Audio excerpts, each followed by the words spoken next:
ప్రియమైన దేవుని వారలారా, అందరికీ హృదయపూర్వకమైన వందనాలు తెలియజేస్తున్నాను. అందరికి వందనాలండి. ఇది నాన్న బైబిల్ థియాలజీలో భాగంగా 5వ భాగంలోనికి మనము ప్రవేశించాం. బైబిల్ థియాలజీలో అంటే పితృదేవ శాస్త్రంలో మనము 5వ భాగంలోనికి మనము ప్రవేశించి ఉన్నాము. ఇప్పటికే ఈ ప్యాటరాలజీ లేదా తండ్రిని గురించిన శాస్త్రంగా పిలువబడుతున్న పితృదేవ శాస్త్రంలో 4 భాగాలను మనము ముగించుకుని మాట్లాడుకుని ఈరోజు 5వ పార్ట్లోనికి మనం ప్రవేశించి ఉన్నాము. అత్యంత ఆసక్తి కలిగి వినవలసిన భాగాలు ఇవన్నీ కూడా. మనం శ్రద్ధ పెడితే ఎక్కువగా దేవుని యొక్క వాక్యం మన హృదయాల్లో భద్రపరచబడుతుంది. మనం అంతగా శ్రద్ధ పెట్టకపోతే ఈ వాక్యం మన హృదయాలకి రావడానికి టైం పడుతుంది. కాబట్టి అత్యంత జాగ్రత్తగా ఆసక్తి కలిగి ఈ మాటలు వినవలసిందిగా మరొకసారి మిమ్మల్ని ప్రభువును బట్టి కోరుచున్నాను. గడిచిన 4 భాగాల్లో పితృదేవ శాస్త్రంలో తండ్రిని గురించిన శాస్త్రంలో మొదటి భాగము దేవుని యొక్క కోరిక, ఎందుకు ఆయన గురించి ఆయన తెలుసుకోవాలని కోరుచున్నాడో చెప్పడం జరిగింది. తర్వాత 2, 3, 4 భాగాల్లో దేవుని గురించిన నామములను మనము ఆలోచన చేసి ఉన్నాము. దేవుని యొక్క ఉన్నతమైన నామములు, ఆయన కలిగి ఉన్న నామాలు లేదా ఆయన కలిగి ఉన్న పేర్లు ఏవైతే ఉన్నవో పేర్లను మనము ఆలోచన చేస్తూ మనం ముందుకెళ్ళాం పిల్లరా. ఇక ఈరోజు 5వ భాగంలో నుంచి ఆయన యొక్క గుణ లక్షణాలు ఏవైతే ఉన్నవో, ఆయన యొక్క యాట్రిబ్యూట్స్ ఏవైతే ఉన్నవో, ఆయన కలిగి ఉన్న క్యారెక్టర్స్ ఏవైతే ఉన్నవో వాటన్నిటిని కూడా మనము ఆలోచన చేస్తూ మనం ముందుకెళ్ళాలి. బిబ్లియాలజీ అంటే బైబిల్ శాస్త్రం చెప్పేటప్పుడు కూడా బైబిల్ ఏ విధంగా వచ్చింది, ఎలా వచ్చింది అని చెప్పిన తర్వాత బైబిల్ కలిగి ఉన్న గుణ లక్షణాలు చెప్పడం జరిగింది. ఈ గుణ లక్షణాలు అనేవి చాలా కీలకమైనవి. గుణ లక్షణాల మీద మనకు ఎంత అవగాహన మనం కలిగి ఉన్నట్లయితే వాటిని గురించిన పరిపూర్ణత, ఆ జ్ఞానం మనం సంపాదించుకోగలము. బైబిల్ థియాలజీలో ఇవి చాలా ప్రాముఖ్యమైనవి. ప్రతి దానికి కూడా కొన్ని గుణాలు, కొన్ని లక్షణాలు ఉంటాయి. ఒక మనిషి మంచోడని చెప్పాలంటే, ఒక మనిషి నమ్మకమైన వాడని చెప్పాలంటే వారిలో ఉన్న గుణాలు, వారు కలిగి ఉన్న లక్షణాలు ఎంత ప్రాముఖ్యమైనవో బైబిల్ మనం ఎందుకు నమ్మాలి అన్నప్పుడు మరి బిబ్లియాలజీలో చెప్పబడిన బైబిల్ కలిగి ఉన్న క్యారెక్టర్స్, బైబిల్ కలిగి ఉన్న లక్షణాలు ఏవైతే ఉన్నావో వాటి మనకు చాలా అవసరమై ఉన్నాయి.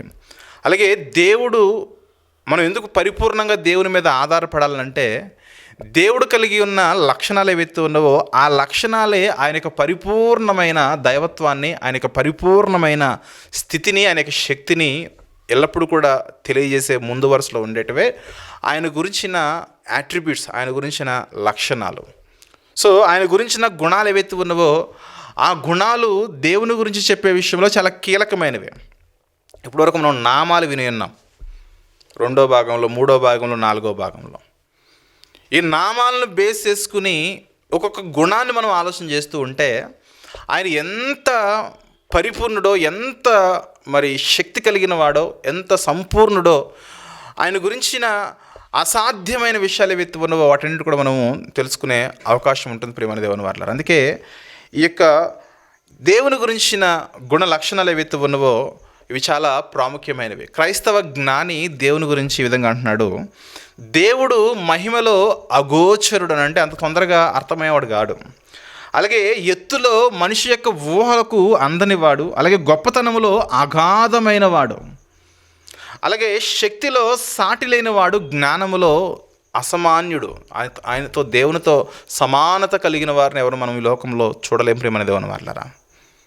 ఊహించిన దానికంటే మరింత జ్ఞానం కలిగిన వాడిగా, మరింత శక్తి కలిగిన వాడిగా దేవుని మనము ఎల్లప్పుడూ కూడా చూడగలము.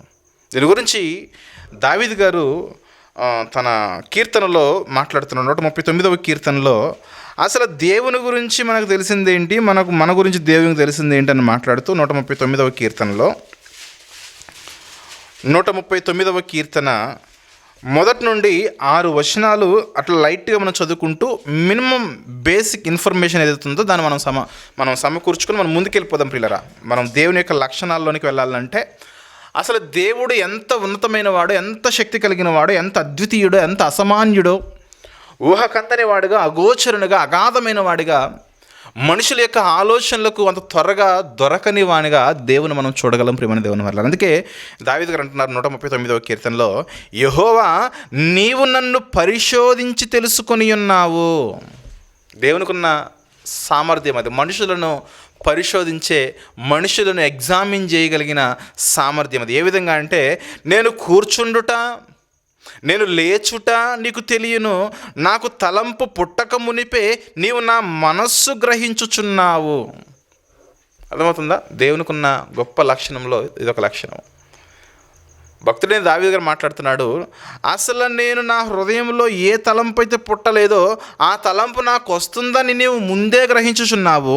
నా నడకను, నా పడకను నీవు పరిశీలన చేసి ఉన్నావు. నా చర్యలన్నిటినీ నీవు బాగుగా తెలుసుకుని ఉన్నావు. యెహోవా, మాట నా నాలుకకు రాకమునిపే అది నీకు పూర్తిగా తెలిసి ఉన్నది. వెనుకను ముందును నీవు నన్ను ఆవరించి ఉన్నావు. నీ చెయ్యి నా మీద ఉంచి ఉన్నావు. ఇట్టి తెలివి నాకు మించినది. నేనేం మాట్లాడబోతున్నానో నీకు తెలుసు, నాకు ఎలాంటి తలంపులు రాబోతున్నాయో నీకు తెలుసు. నీకున్న తెలివి ఉన్నది చూసావా, ఆ తెలివి నా యొక్క ఆలోచనలకు, నా జ్ఞానానికి చాలా మించినది. అది అగోచరము, అది నాకు అందదు. నీకున్న తెలివి మనిషి అనేవాడికి అందదు దేవా అంటున్నాడు. నేను కూర్చోవడం తెలుసు అంటున్నావు, నా నడక తెలుసు, నా పడక తెలుసు, మాట్లాడబోయే మాట తెలుసు, మాట్లాడిన తర్వాత తెలుసు కాదు, మాట్లాడక ముందే తెలుసు. నా హృదయంలో ఎట్టి తలంపులు వస్తున్నాయో ఆ తలంపులు కూడా ముందే ఎరిగినవాడు దేవుడు. అంటే దేవుని గురించి తెలుసుకోవడం అంటే అంత ఈజీగా వచ్చేసే సబ్జెక్ట్ కాదు. దేవుని గురించి అంటే అంత అగాధమైన లోతుల్లోకి వెళ్ళి తవ్వితే ఆయన గురించి మనకు కొంచెమే తెలుస్తుంది. ఆయనకున్న జ్ఞానాన్ని మనం పరిశోధన చేస్తే విస్తారమైన జ్ఞానము, ఆ జ్ఞానముతో మనం అసలు లోక జ్ఞానముతో ఆయన జ్ఞానాన్ని మనం తెలుసుకోలేం. ఆయన ఎత్తు, ఆయన కలిగి ఉన్న ప్రతి విషయంలో కూడా, ఆయనకున్న ప్రేమ విషయంలో ఆయన ఎత్తు, వెడల్పు, పొడవు ఏది కూడా మనము అంత త్వరగా మనకు అర్థమయ్యేది కాదు.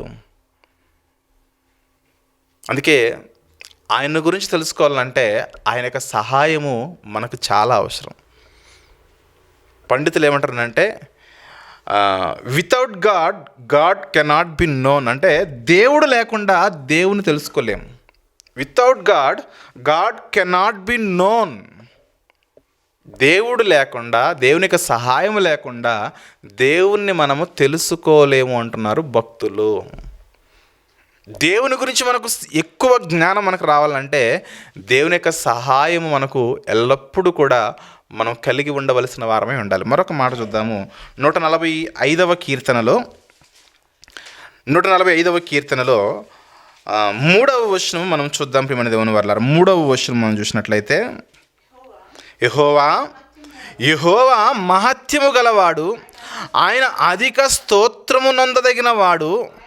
ఆయన కలిగి ఉన్న మహత్యం ఏదైతే ఉన్నదో, ఆయనకు కలిగి ఉన్న ఆయనను గురించిన మర్మాలు ఏవైతే ఉన్నవో, ఆయన కలిగి ఉన్న జ్ఞానం ఏదైతే ఉన్నదో, ఆయన కలిగి ఉన్న శక్తి ఏదైతే ఉన్నదో, ఆయన కలిగి ఉన్న బలం ఏదైతే ఉన్నదో, ఆయన యొక్క ఆలోచనలే కానీ, తీర్పులే కానీ, తలంపులే కానీ, ఆయన చిత్తమే కానీ, ఆయన మహత్యములోనికి ఏవేవైతే వస్తున్నాయో ఆయన మహత్యము గ్రహింప శక్యము కాని మహత్యము. అందుకే ఏ మనిషి కూడా దేవుణ్ణి పరిపూర్ణంగా ఎరగలేడు. ఈ లోకంలో బ్రతుకుతున్న ఏ వ్యక్తి కూడా దేవుని గురించి సంపూర్ణమైన జ్ఞానాన్ని తెలుసుకోలేడు. చాలామంది 66 పుస్తకాల గ్రంథాలు, లేదంటే 66 పుస్తకాల్లో ఉన్న సారాంశం అంతా వివరించేస్తూ ఉంటే అందరూ అనుకుంటారు, అబ్బాయి ఇది ఎంత జ్ఞానమో అనేసి. ఎంత జ్ఞానం అంటే దేవుడు తన గురించి ఎంతైతే రాయించాడో అంత జ్ఞానమే.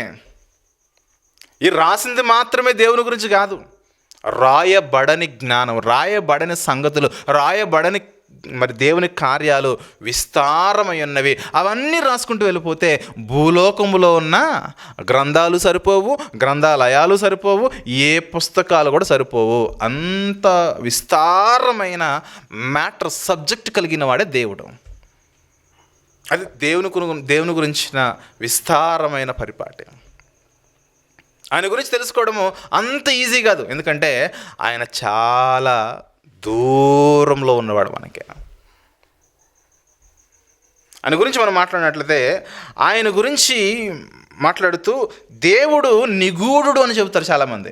నిగూఢుడు అని అంటే ఆయన గురించి పరిపూర్ణంగా తెలుసుకోవడము మనకు అసాధ్యము, అందుకే అన్ఫేథమబుల్ అంటారు. అన్ఫేథమబుల్ అంటే ఆయన నిగూఢుడు, ఆయన గురించి సంపూర్ణంగా తెలుసుకోవడము అది అసాధ్యం అని చెబుతూ యెషయా గారు చెబుతున్నారు తన గ్రంథంలో. యెషయా గ్రంథము 40వ అధ్యాయము. మనం ఇంకా దేవుని గురించిన లక్షణాల్లోనికి వెళ్ళలేదు. లక్షణాల్లోకి వెళ్ళే కంటే ముందుగా మనం ఏదైతే ఆయన లక్షణాలు తెలుసుకొనబోతున్నామో ఆ లక్షణాలు చాలా తక్కువైన సమాచారం మనకి. ఏవైతే బైబిల్ గ్రంథంలో ఆయన గురించి రాయబడ్డాయో అవి చాలా చిన్న విషయాలు. అవి ఆయన గురించి తెలియని విషయాలు విస్తారములై ఉన్నాయి. ఆయన గురించి సంపూర్ణంగా తెలుసుకోవట మనిషి యొక్క జ్ఞానానికి అది అసలు అసాధ్యమైన కార్యమే. అందుకే యెషయా గ్రంథం 40వ అధ్యాయము 28వ వచనం మనం గమనించినట్లయితే, యెషయా గ్రంథము 40వ అధ్యాయము 28వ వచనం మనం గమనించినట్లయితే, నీకు తెలియలేదా మనిషి నువ్వు వినలేదా? భూదిగంతములను సృజించిన యెహోవా నిత్యుడగు దేవుడు, ఆయన సొమ్మసిల్లడు, ఆయన అలసిపోడు, ఆయన జ్ఞానమును శోధించుట అసాధ్యము అన్నాడు. చూడండి, ఆయన నీవనుకుంటున్నట్లుగా ఏదో దుఃఖపడిపోయే బాధపడిపోయే నీవనుకుంటున్నట్టు వాడు కాదు. ఆయన నీకున్న జ్ఞానముతో ఆయన ఎప్పుడు కూడా ఆలోచన చేయొద్దు.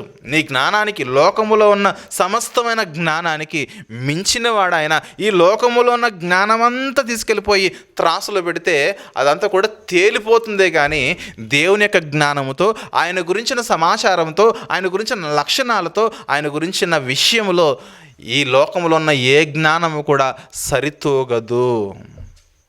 ఆయన నిగూఢుడు. అంత తొందరగా ఆయన అర్థమయ్యేవాడు కావడం, అంత తొందరగా నువ్వు ఆయన తెలుసుకోలేవు. అంత తొందరగా నువ్వు ఆయన గురించి నువ్వు అంత తొందరగా ఒక నిర్ణయానికి నువ్వు రాలేవు. అందుకే అన్ఫేథమబుల్ అంటే దేవుడు నిగూఢమైన వాడు. ఆయన మనము శోధించుట అసాధ్యం అన్నాడు. మరి రెండో మాట చూద్దాము. దేవుడు సుదూరుడు, మానవ ఆలోచనలకు సుదూరుడు. సుదూరుడు అని అంటే చాలా దూరంలో దేవుడు పరలోకంలో ఉంటాడు కదా, అది కాదు ఇక్కడ ఇంటెన్షన్. మనిషి యొక్క ఊహలకు, ఆలోచనలకు, మనిషి యొక్క తలంపులకు చాలా దూరంగా ఉన్నవాడు. ఎందుకంటే ఎంత సుదూరుడు అని అంటే మనిషి ఆయన యొక్క ఆలోచనలకు చేరుకోలేనంత దూరంగా ఉన్నవాడు. ఒకవేళ ఆయన ఆలోచనలకు మనిషి చేరుకున్నాడు అనుకోండి, ఈ లోకములో నాకు ఇది కావాలి అన్న యావా ఆలోచన మనిషికి ఉండదు.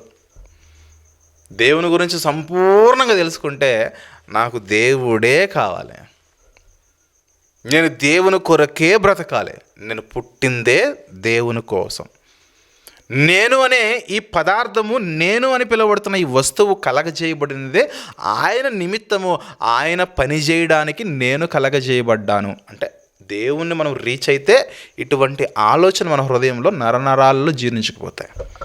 అందుకే దేవుని యొక్క వాక్యం సెలవిస్తున్న మాట ఏంటంటే, దేవుణ్ణి మీరు అంత తొందరగా రీచ్ అవ్వలేరు. దేవుడు ఎవరనంటే అన్రీచబుల్, సుదూరుడు ఆయన. అందుకే యెషయా గ్రంథం 55వ అధ్యాయంలో, యెషయా గ్రంథంలోని 55వ అధ్యాయంలో 8-9 వచనాలు చూద్దాం. ప్రియమైన దేవుని వర్లారా, చేరుకోలేనంత దూరంలో దేవుడు ఉన్నట్లుగా మనం చూద్దాము. యెషయా గ్రంథం 55:8 వచనము 9 వచనం చూస్తే, నా తలంపులు మీ తలంపుల వంటివి కావు, మీ త్రోవలు నా త్రోవల వంటివి కావు, ఇదే యెహోవాకు నాకున్న తలంపులతో మీ తలంపులు మ్యాచ్ కావు. మనిషి రోజు క్రిస్టియానిటీలో అన్నీ మార్చేస్తాడు. దేవుని తలంపులు ఇలా ఉంటాయని వాక్యం చెబుతూ ఉన్నా, దేవుని తలంపులు ఎవరికి కావాలి? ఈ లోకంలో ఉన్న విశ్వాసాలు మనం మార్చాలంటే మన తలంపులతో మార్చాలనుకుంటున్నాడే కానీ దేవుని ఆలోచనలు, దేవుని ఉద్దేశాలను ఎప్పుడో మనిషి పక్కన పెట్టేసటం. తర్వాత 9వ వచనం అంటున్నాడు, ఆకాశములు భూమికి పైన ఎంత ఎత్తుగా ఉన్నవో, ఉదాహరణ చెప్పాడు, నాకు మనిషి యొక్క తలంపులకు నా తలంపులకు, మనిషి యొక్క ఆలోచనలకు నా ఆలోచనలకు ఎంత సుదూరముగా ఉన్నామనంటే, ఆకాశములు భూమి పైన ఎంత ఎత్తుగా ఉన్నాయో. ఇప్పుడు భూమి పైన మనం చూస్తే ఆకాశం ఎక్కడో కనబడుతూ ఉంటుంది. అది ఇంత డిస్టెన్స్లో ఉందని మనం చెప్పలేము దాన్ని. ఎందుకంటే వెళ్ళే కొలది ఆకాశం ఉంటూనే ఉంటుంది చూడండి. దాని డిస్టెన్స్ అనేది, కొలత అనేది, మెజర్మెంట్ అనేది ఇంత అని మనిషి ఎప్పుడు చెప్పలేడు. అది అసాధ్యం. సుమారు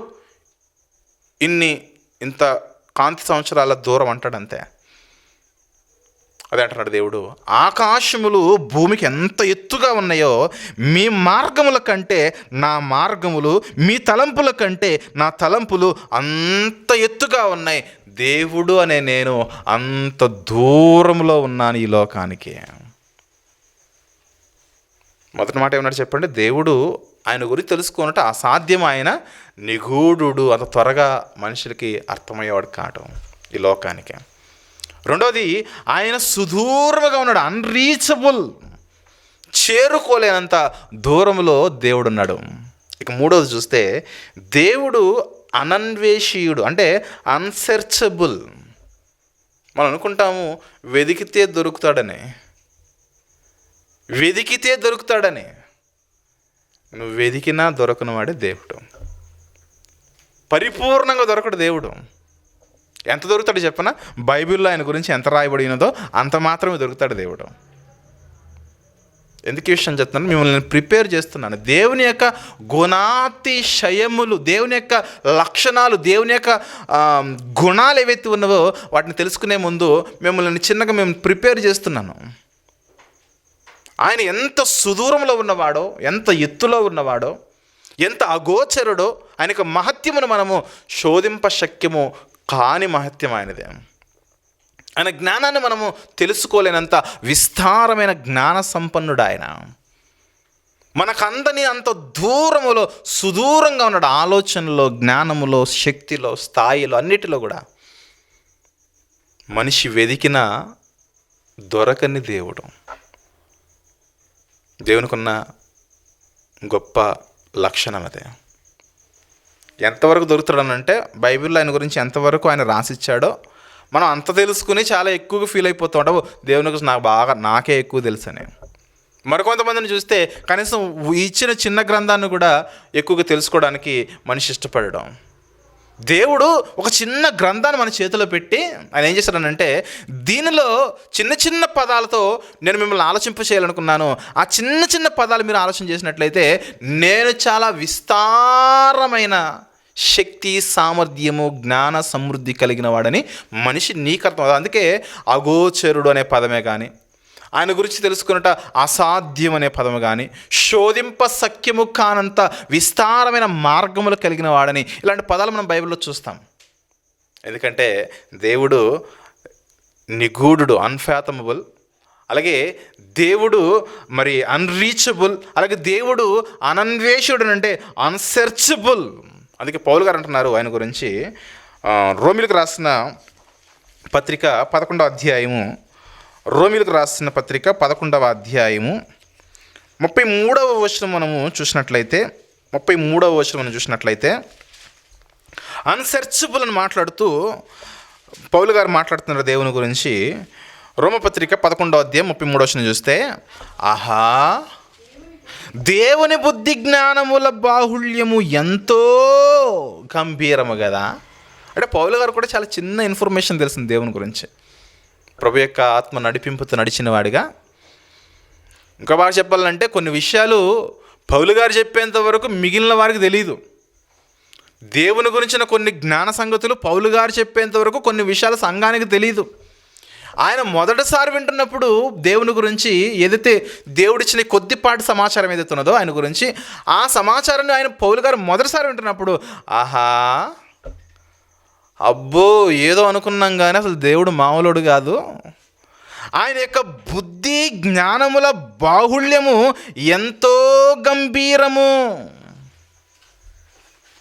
ఎంతో గంభీరమని చెబుతూ ఆయన తీర్పులు శోధింపని ఎంతో అశక్యములు. శక్యమైన అనలేదు, శక్యమైన అంటే ఈజీ. తెలుసుకోవచ్చు. శక్యములే అంటే తెలుసుకోవచ్చు. అశక్యములే అంటే అదంతా ఈజీ మ్యాటర్ కాదు దేవుని గురించి తెలుసుకోవడము. తర్వాత ఏమన్నాడు చెప్పండి, ఆయన మార్గములు ఎంతో అగమ్యములు.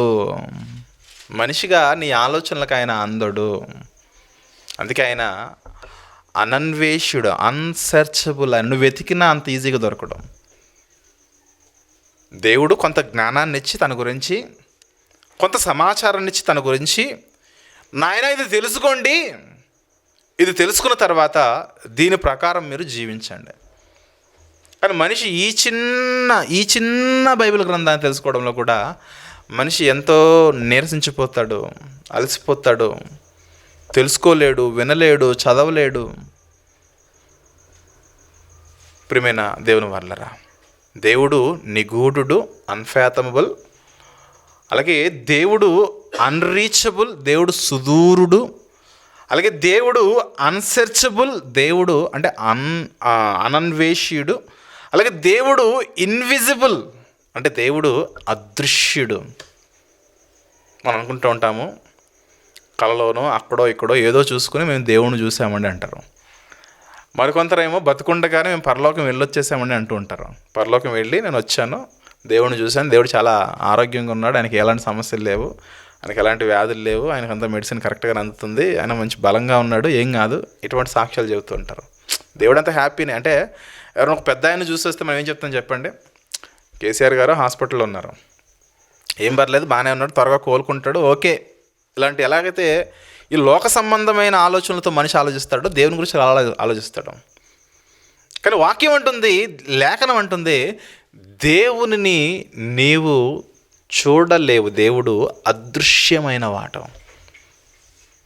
దేవుడు అదృశ్యుడు, ఇన్విజిబుల్. ఆయన నువ్వు చూడలేవు, ఆయన నువ్వు తాకలేవు, ఆయనను నువ్వు చేరుకోలేవు అని చెబుతున్న మాటలు చూద్దాం ఒకసారి. ప్రతిదానికి కూడా ఒక రిఫరెన్స్ చూపించి నేను ముందుకెళ్తాను. తిమోతి గారికి రాసిన మొదటి పత్రిక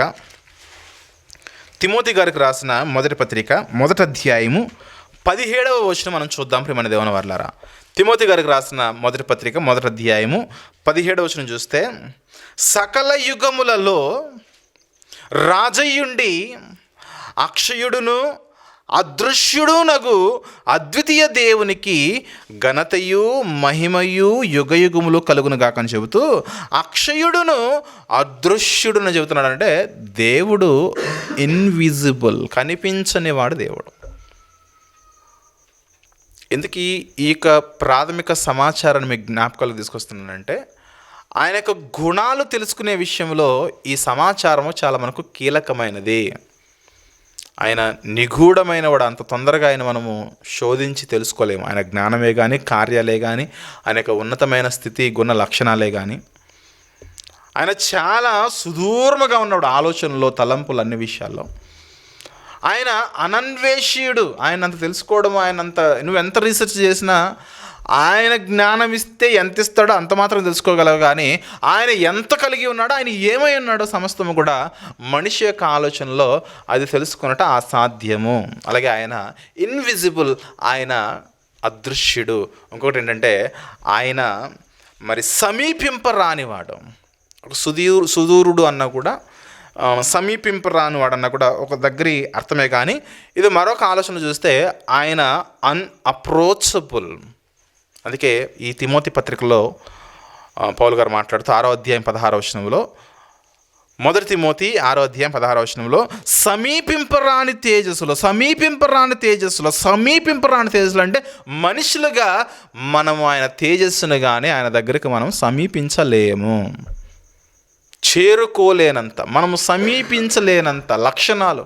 అది పరిశుద్ధమైన లక్షణమే కానీ, శక్తితో కూడిన లక్షణమే కానీ, సామర్థ్యంతో కూడిన లక్షణమే కానీ, ఆయన ఎటువంటి గొప్ప గొప్ప లక్షణాలు కలిగి ఉన్నాడో ఆ లక్షణాలు మనం అంత తొందరగా మనం రీచ్ అవ్వలేము. అందుకే ముందు చెప్పాను, without God can not be known. అంటే దేవుని సహాయం లేకుండా మనం దేవుణ్ణి తెలుసుకోలేం. కాబట్టి సుదూరంగా ఉన్న దేవుణ్ణి, చూడలేని అదృశ్యమైన దేవుణ్ణి, సమీపంగా లేని అన్అప్రోచబుల్ కలిగిన ఆ దేవుణ్ణి నిగూఢమైన జ్ఞానము కలిగిన ఆ దేవుణ్ణి మనం తెలుసుకోవాలంటే దేవుని యొక్క సహాయం మనకు ఎంతో అవసరం. అదేంటంటే బైబిల్లో ఉన్న వాక్యాలు చూపించి చెబుతారు కదా, బైబిల్లో ఉన్న వాక్యాలు చూపించి చెబుతూ మరి తెలుసుకోలేమంటే బైబిల్లో ఉన్న వాక్యాలే, కానీ వాటి యొక్క క్రమము మనకు నేర్పించేది దేవుడు. బైబిల్లో ఉన్న వాక్యాలు చూపించే మనం దేవుని గురించి తెలుసుకుంటున్నప్పుడు ఆయన గురించి బైబిల్లో ఉన్న వాక్యాలు అంటున్నాయి, ఆయన అగోచరుడు, మానవ ఊహలకు అంత తొందరగా ఆయన అర్థమయ్యేవాడు కాడు. ఆయన జ్ఞానము శోధింపశక్యమైనది జ్ఞానము, శోధించడానికి అంత ఈజీగా ఉన్న జ్ఞానం కాదు. కాబట్టి మనకి ఎంతైతే బైబిల్ గ్రంథంలో ఆదికాండం 1వ అధ్యాయం నుంచి ప్రకటన గ్రంథం చివరి అధ్యాయం చివరి మాట వరకు దేవుని గురించి ఎంతైతే వ్రాయబడినదో అంతను మనము ఆలోచన చేస్తూ దేవుడు ఎంత ఉన్నాడో మనం తెలుసుకోవాలి. అర్థమవుతుందా?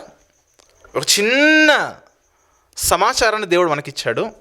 ఆ చిన్న సమాచారం మనం వినియోగించుకుని దేవుడు ఎంత పెద్దవాడో, ఎంత ఉన్నతమైన వాడో, ఎంత శక్తి సామర్థ్యం కలిగిన వాడు మనం తెలుసుకోవాలంటే ఈ బైబిల్ అనేది చిన్న గైడ్ లాంటిది మనకి. Very small book. బైబిల్ అనేది చాలా చిన్న గ్రంథం, దేవుని గురించి తెలియజేసే గ్రంథం ఇది. అంటే ఎందుకు ఎన్నిసార్లు అంటున్నానంటే ఆయన కార్యాలన్నీ, ఆయన ఆలోచనలన్నీ రాసుకుంటూ పోతే అసలు భూమి ఏంటి, వేరే వేరే గ్రహాల్లో ఉన్న, ఒకవేళ వేరే వేరే గ్రహాల్లో పుస్తకాలు ఈ లైబ్రరీస్ అన్నీ ఉంటే ఈ గ్రహాలన్నీ కూడా పుస్తకాలతో నింపేసినా కూడా దేవుని గురించి ఆయన ఆలోచనలు కానీ, కార్యాలు కానీ, తలంపులు కానీ, ఆయన యొక్క చిత్తాన్ని గురించిన ఆయన యొక్క వర్క్ ఏదైతున్నదో ఆ వర్క్ను మనం రాయలేము, చదవలేము. అందుకే దేవుడు మనిషి యొక్క స్థాయిని ఆలోచన చేసి ఈ మనిషికి మరి ఎక్కువ వద్దు, కన్ఫ్యూజ్ అయిపోతాడు, ఇది చాలని ఇది ఇచ్చినా ఈ చిన్నది చదివే విషయంలో కూడా మనిషి అంతా కన్ఫ్యూజ్. చూడండి, వేలకు వేలు బ్రాంచెస్ ఉన్నాయంటే క్రిస్టియానిటీలో కారణం ఏంటి చెప్పండి? వాక్యం పట్ల సరైన అవగాహన లేదు. విచిత్రం ఏంటంటే ప్రతి డినామినేషన్ వాళ్ళు ఈ డైలాగ్ చెప్తారు, ఎవరికి వాక్యం పట్ల ఏం లేదు, అవగాహన లేదు. ప్రతి సేవకుడు చెప్పే డైలాగ్ ఏంటంటే వాక్యం పట్ల అవగాహన లేదు, వాక్యం పట్ల అవగాహన లేదు, వాక్యం పట్ల ఇప్పుడు అందరూ చెప్తున్నారు, మిగిలిన ఎవరికి వాక్యం పట్ల అవగాహన లేదు, మాకే అవగాహన ఉందని. ఇంతకీ ఎవరిది నమ్మాలి? అందరూ ఇదే బైబిల్లో నుంచి బోధిస్తున్నారు కదా. అందుకే ప్రేమని దేవుని వాళ్ళరా, దేవుని సహాయం లేకుండా దేవుని గురించి మనం సంపూర్ణంగా ఎరుగుట అసాధ్యము. బైబిల్లో దేవుని గురించి కొన్ని పదాలు మర్మమై ఉన్నట్లుగా చిన్న చిన్న పదాలను వాడాడు. ఆయన యొక్క మహత్యము శోధింపశక్యము కానిది, ఆయన యొక్క జ్ఞానము, తీర్పులు అశక్యములు, అగమ్యములు, అగోచరములు అంటే అసాధ్యములు అంటే ఇవన్నీ కూడా ఆయన గురించి మనం అంత పరిపూర్ణంగా మనం తెలుసుకోలేము. ఆయన ఎంతవరకు ఇది ఇచ్చాడో దాన్ని బట్టి మనం ముందుకెళ్ళిపోదాము అనేది సారాంశం. రాత్రి దేవుడు నాతో మాట్లాడాడు, నిన్న పొద్దున కూడా దేవుడు మాట్లాడాడు, ఈరోజు ఉదయం కూడా దేవుడు మాట్లాడాడు, మధ్యాహ్నం ప్రార్థన చేస్తుంటే మధ్యాహ్నం కూడా మాట్లాడాడు. ఇలా చెప్తుంటారు జనరల్గా. ఇక ప్రతిసారి ఒక్కొక్కరితో మాట్లాడాలంటే దేవునికి ఏం పని లేదనుకున్నారా? అందుకే అందరికీ ఒకేసారి మాట్లాడుతున్నాడు, తన వాక్యము వలన మాట్లాడాడు. ఈ గ్రంథము లేనప్పుడు దేవుడు వ్యక్తులతో తన దూతలను పంపించి మాట్లాడుతూ తన యొక్క ఆలోచన చెప్పిస్తూ వచ్చాడు.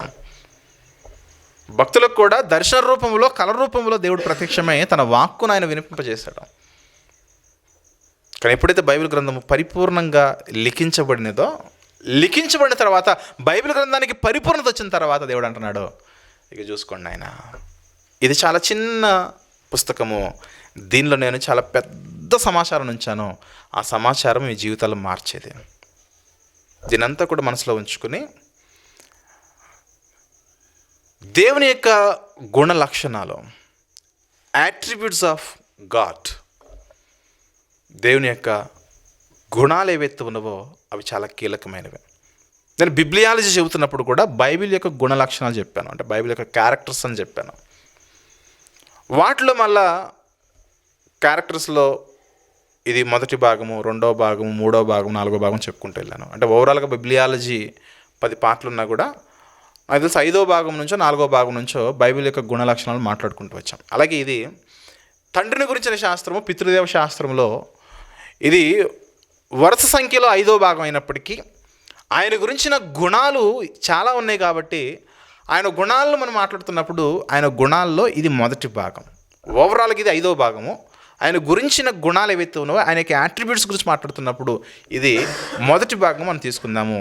ఈ విధంగా ఆయన యొక్క లక్షణాల్లో మనం మాట్లాడుకోవలసిన పరిస్థితి ఏర్పడితే మొట్టమొదటి లక్షణము ఆయన గురించి ఎన్నో ఉన్నప్పటికీ కూడా ఈ లక్షణము మనము మొట్టమొదటిగా మాట్లాడితే బాగుంటుందనేసి నేను ఈ లక్షణాన్ని మీకు జ్ఞాపకాలు తీసుకొస్తున్నాను. అదే దేవుడు స్వయంభవుడు.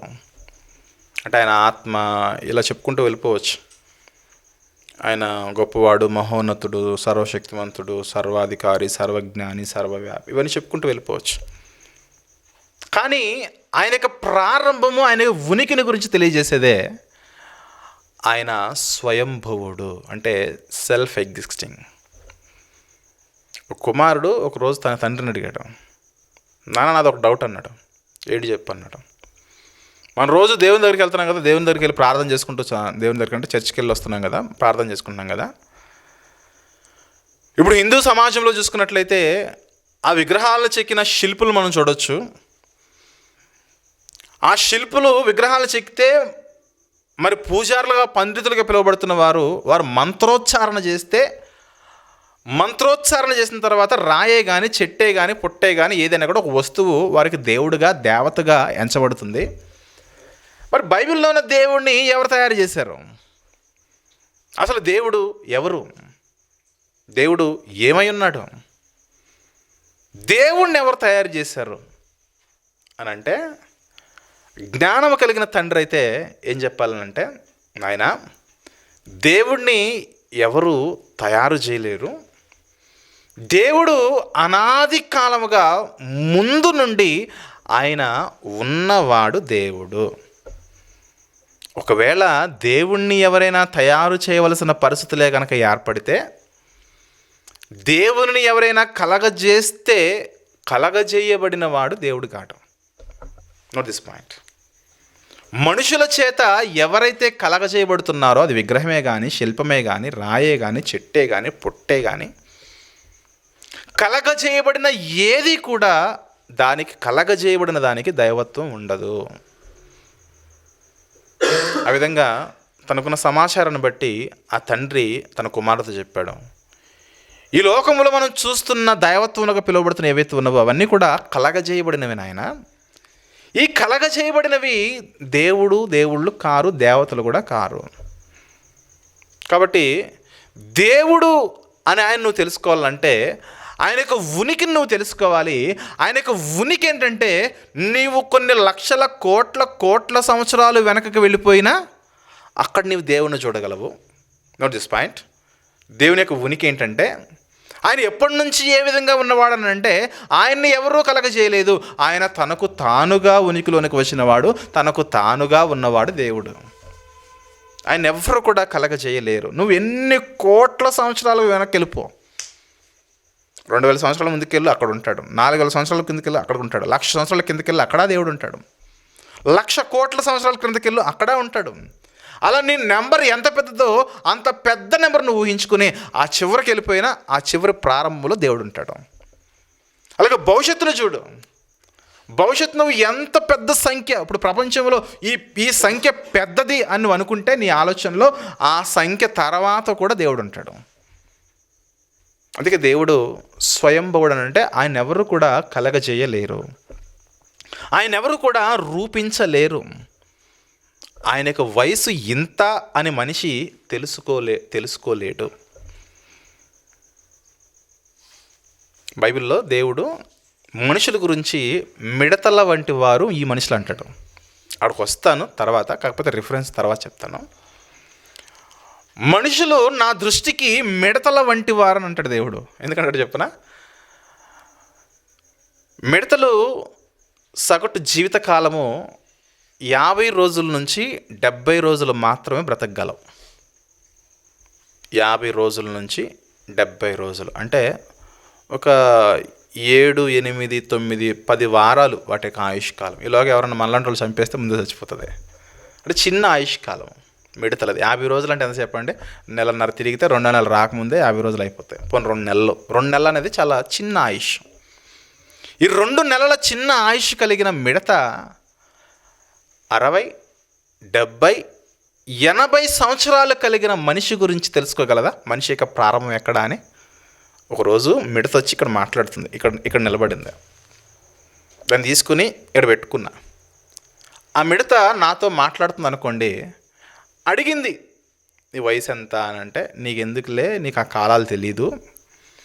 నేను ఫలానా సంవత్సరంలో పుట్టాను నువ్వు చెబితే ఆ ఫలానా సంవత్సరం నీకు తెలీదు, ఎందుకంటే ఆ ఫలానా సంవత్సరం ముందు నువ్వు లేవు కదా. నేను ఫలానా సంవత్సరం వరకు ఉంటానని చెబితే అది కూడా నీకు తెలియదు కదా. నా వయసు గురించి నీకెందుకు, ఎందుకంటే నేను 70-80 సంవత్సరాలు బ్రతికే జీవిత కాలం నాదే. అంటే మనిషిది కూడా చిన్న కాలమే. మనిషి కాలంతో పోల్చుకుంటే మిడతది మరీ చిన్నది. 1 నెలన్నర 2 నెలల వ్యవధి దానిది. 50 నుంచి 70 రోజుల వ్యవధి కాలం దానిది. అటువంటి కాలము కలిగిన మిడత వచ్చి మనిషి యొక్క జీవిత కాలం తెలుసుకోవాలంటే మిడతకు సాధ్యమా? సాధ్యం కాదు. చిన్న కాలము కలిగిన 50 నుంచి 70 రోజుల కాలము కలిగిన మిడత వచ్చి 70 సంవత్సరాలు బ్రతికే మనిషి దగ్గరకు వచ్చి నీ వయసు ఎంత అంటే మనిషికి ఎంత చులకనగా ఉంటుందో, హాస్యంగా ఉంటుందో. ఈ 70 సంవత్సరాలు బ్రతుకుతున్న మనిషి వెళ్ళి కోటాను కోట్ల కాలము నుంచి ఉనికిలో ఉన్న దేవుని దగ్గరికి వెళ్ళి దేవుడు ఇప్పటి నుంచి ఉన్నాడని చెప్పడం కూడా అంతే హాస్యాస్పదం. అదే అంటే దేవుడు ఎప్పటి నుండి ఉన్నవాడో ఎవ్వరికి తెలియని సత్యమైన నిత్యమూ ఉన్నవాడు. నువ్వు ఎన్ని వేల కోట్ల లక్షల కోట్ల సంవత్సరాలు వెనక్కి వెళ్ళిపోయినా కూడా ఆ ప్రారంభంలో దేవుడు అంటాడు. అది దేవునికున్న గొప్ప క్వాలిటీ. ప్రియమైన దేవుని వాళ్ళారు, దేవునికి మనం గమనించండి, మనం అనుకుంటాము మన అవసరత చాలా ఉన్నది అని అనుకుంటాం. నో, మన అవసరం ఏమాత్రం కూడా దేవునికి లేదు. మనం లేకుండా కూడా దేవుడు ఉండగలడు. మనం లేకుండా కూడా దేవుడు ఉండగలడు. ఉన్నాడు ఒకప్పుడు. మనిషి అనేవాడు చరిత్రలోనికి ఎప్పుడు వచ్చాడు చెప్పండి? 6000 సంవత్సరాల క్రిందట అని చెప్తున్నారు. అంతకుముందు దేవుడు ఉన్నాడు. 6000 సంవత్సరాలు అనేది దేవుడు కలిగి ఉన్న లక్షల కోటాను కోట్ల సంవత్సరాలతో పోల్చుకుంటే చాలా చిన్న కాలం. మనిషి యొక్క ఈ భూమి యొక్క ప్రారంభ కాలం చాలా చిన్న కాలం ఇదే. కాబట్టి మనం అనుకుంటాం, చాలా ఎక్కువగా ఫీల్ అయిపోతూ ఉంటాం, మనం లేకపోతే దేవుడు లేడండి, నేను లేకపోతే ఈ చర్చ్ లేదండి, నేను లేకపోతే యేసయ్య లేడండి, నేను లేకపోతే దేవుడు లేడండి. అసలు నేను అనేవాడు ఉన్నాను కాబట్టి చర్చ్ నడుస్తుంది, నేను అని ఉన్నాను కాబట్టి ఆయనకు స్తోత్రాలు వెళ్తాను, నేను అనేవాడు ఉన్నాను కాబట్టి ఆయనకు ఆరాధనలు వెళ్తున్నాను. నేను లేకపోతే ఏంటి పరిస్థితి? అందుకే నీతో సంబంధం లేకుండా దేవుడు తన దగ్గర దూతలను ఉంచుకున్నాడు. నువ్వు స్తుతించకపోయినా, నువ్వు ప్రార్థించకపోయినా, నువ్వు ప్రార్థిస్తే స్తుతిస్తే నీకు మేలు. దేవుడు నీకు ఇచ్చిన గొప్ప ధన్యత అది, గొప్ప భాగ్యం అది, ఆయన కృప అది. కానీ మనిషి ఎక్కువగా ఫీల్ అవుతాడు, నేను లేకపోతే దేవుడు కూడా లేడనేసి. నేను తలుచుకుంటే నిన్ను ఆ దేవుడు కూడా ఏం చేయాలని దేవుని గురించి చాలా చిన్నగా మాట్లాడుతూ ఉంటాడు. కానీ దేవునికి ఈ లోకంలో ఉన్న మనుషులు ఎంత మాత్రం కూడా అవసరం లేదు. మనం అనుకుంటాము కోతకు పనివారు కావాలి కదా, మనం దేవునికి కావాలని అనుకుంటాం. జనరల్గా మాట్లాడితే మనము దేవునికి ఎందుకు కావాలంటే దేవుడు మనల్ని ఎన్నుకున్నాడు. ఎందుకు ఎన్నుకున్నాడు? నీకు ఇచ్చిన పని నువ్వు మర్చిపోయావు, నీ పని నువ్వు చేయి. నువ్వు ఈ లోకంలోకి వచ్చిందే నా మహిమ నిమిత్తం నువ్వు సృజింపబడిన వాడివి. నీకు ఇచ్చిన నీ పని నువ్వు చేయకుండా ఏవేవో చేసేస్తున్నావు నాయన. అందుకే నువ్వు పారిపోతుంటే నా మార్గంలో నుంచి, నా సన్నిధిలో నుంచి నేను తీసుకొచ్చి అక్కడ నిలబెట్టాను, నిన్ను ఎన్నుకున్నాను, అంతే. ఇక దేవుడు నన్నే ఎన్నుకున్నాడు, దేవుడు నాకే జ్ఞానం ఇచ్చాడు, నేనే గొప్పవాడిని దేవునిలోని నువ్వు విర్రవీపోయి అనుకోండి, దేవుడు తొక్కేస్తాడు అగాధంలోనికి, పాతాళంలోనికి. అందుకే చాలా జాగ్రత్తగా ఉండాలి. దేవుని యొక్క ఉనికి ఏదైతే ఉన్నదో ఆ ఉనికి చాలా కీలకమైనది. దేవుడు అన్ని విషయాల్లో కూడా స్వతంత్రుడిగా ఉంటాడు. ఆయన అంటే ఎవరి మీద కూడా ఆయన డిపెండ్ అవ్వడు. నరులమైన మన మీద ఎందుకు డిపెండ్ అవుతున్నాడు అని అంటే, నరుడా, దేవుడు నీకు ఇచ్చిన పని అది, నీ పని నీకు ఇచ్చాడు. మన చాలా సందర్భాల్లో దేవుని పని అండి, దేవుని పని చేయాలి, దేవుని పని కాదు అది. దేవుడు మనిషికి ఇచ్చిన పని అది. మనం ఏమనుకుంటాం, దేవుని పని అండి, ఇదేముందండి దేవుని పని చేసేద్దాం, మీటింగ్ అయినా దేవుని పని చేద్దామండి. దేవుని పని కాదు అది. ఈ లోకంలోకి వచ్చిన తర్వాత బ్రతుకుతున్నంత కాలము నువ్వు రాకమునిపే దేవుడు నీకు ఇచ్చిన నిర్ణయించిన పని, నువ్వు ఆ పని మర్చిపోయి వేషధారిగా పాపాలు చేసుకుంటూ భయంకరమైన పాప చరిత్ర కలిగి నువ్వు పాపం చేస్తూ ఉంటే, దేవుడు తన కనికర వాత్సల్యతను నీ మీద చూపించి తన కృపను వెల్లడపరిచి తన రక్షణ నీకు అనుగ్రహించి మరలా నిన్ను తీసుకొచ్చి ఆయన సన్నిధిలో నిలబెట్టాడు. అది ఆయన ఇచ్చిన కృప. అది కృప ఇచ్చి, ఇదిగో నీ పని నీకు జ్ఞాపకం చేస్తాను ఆయన, ఇదిగో నీ పని ఇది, నువ్వు ఏదేదో పెట్టేసుకుని వెళ్ళిపోతున్నావు కానీ నీ పని అది కాదు, నీ పని ఇదని తన పనిలో మరలా దేవుడు నిలబెట్టుకున్నాడు. అది దేవుడు మనల్ని ఎన్నుకోవడం అంటే. మార్గము తప్పి ప్రయత్నం చేస్తూ మరి పరుగులు పెడుతూ ఉంటే మరలా తన మార్గంలోనికి దేవుడు నడిపించాడు. అందుకే దేవుడు ఎవరి మీద డిపెండ్ అవ్వడం గమనించండి. ఒకవేళ ఎవరి మీదైనా డిపెండ్ అయ్యి కార్యాలు చేసేవాళ్ళైతే డిపెండ్ అయ్యే వారిని దేవుడు అనరు. మనుషులందరూ, సృష్టి అంతా ఆయన మీద డిపెండ్ అవుతుంది ఈరోజు. సూర్యుడు, చంద్రుడు, నక్షత్రాలు, ఆకాశం సమస్తము ఆయన మీద ఆధారపడి ప్రయత్నం చేస్తున్నాయి. ఆయన నుండి వస్తున్న సోర్స్ ఏదైతే ఉన్నదో, వనరులు ఏవైతే ఉన్నవో ఆ వనరులను బట్టే మనిషి అయినా, సృష్టి అయినా, చెట్లైనా, పుట్లైనా ఏవైనా సరే ఈరోజు ఉనికిలో కలిగి, చలనము కలిగి, జీవము కలిగి ఉన్నానంటే మన దేవుడు జీవము కలిగిన దేవుడు. ఆయన ఉనికి ఈ రోజుటి ఉనికి కాదు, లేదా కొన్ని వందల వేల సంవత్సరాల ఉనికి కాదు. కానీ నువ్వు ఎంత ఒక నెంబర్ రాసుకో కావాలంటే, ఒక పేపర్ తీసుకుంటావు, పెద్ద ఖాళీ స్థలం తీసుకుంటావు, ఒకటి పెట్టుకుని తర్వాత సున్నాలు ఎన్ని సున్నాలు రాస్తావు, నీ ఓపిక. నువ్వు 1,00,000 సున్నాలు రాస్తావా, నువ్వు దాన్ని చదవలేవు. అయినా సరే ఆ 1,00,000 సున్నాలు రాస్తే అది ఎన్ని సంవత్సరాలుగా పిలువబడుతుందో అన్ని సంవత్సరాలు వెనక్కి వెళ్ళిపోయినా కూడా దేవుడు ఉంటాడు. అంటే దేవుడు అంతగా తనకు తానుగా ఉనికిలో ఉన్నవాడు దేవుడు. కాబట్టి ప్రియమైన దేవుని వల్ల దేవుని గురించి మనం మాట్లాడుకుంటే ఆయన నిత్యము ఉన్నవాడు. కాబట్టి ఆయన నిత్యుడు, ఆయన అన్నిటికీ కూడా ఆధారభూతుడు, జీవము కలిగిన దేవుడు, మనుషులందరికీ కూడా ఆధారమై ఉన్నవాడు కూడా దేవుడే. కాబట్టి ఆయన స్వయం జీవుడు, ఆయన ఎవరి మీద ఆధారపడినవాడు కాడని మనం గమనించాలి. ఆయన యొక్క జీవం అనేది, ప్రత్యేకించి దేవుని యొక్క జీవం అనేది ఇతరుల ద్వారా కలిగినది కాదు. లోకంలో మనం చూస్తున్నట్లుగా ఒకరు చెక్కితేనో, ఒకరు మంత్రం చెబితేనో వచ్చిన జీవం కాదు దేవునిది. ఎవరు లేకముందే, ఎవరు ఉనికిలో లేకముందే ఆయన ఉన్నవాడు. బాగా చెప్పాలంటే ప్రారంభం ఆయన.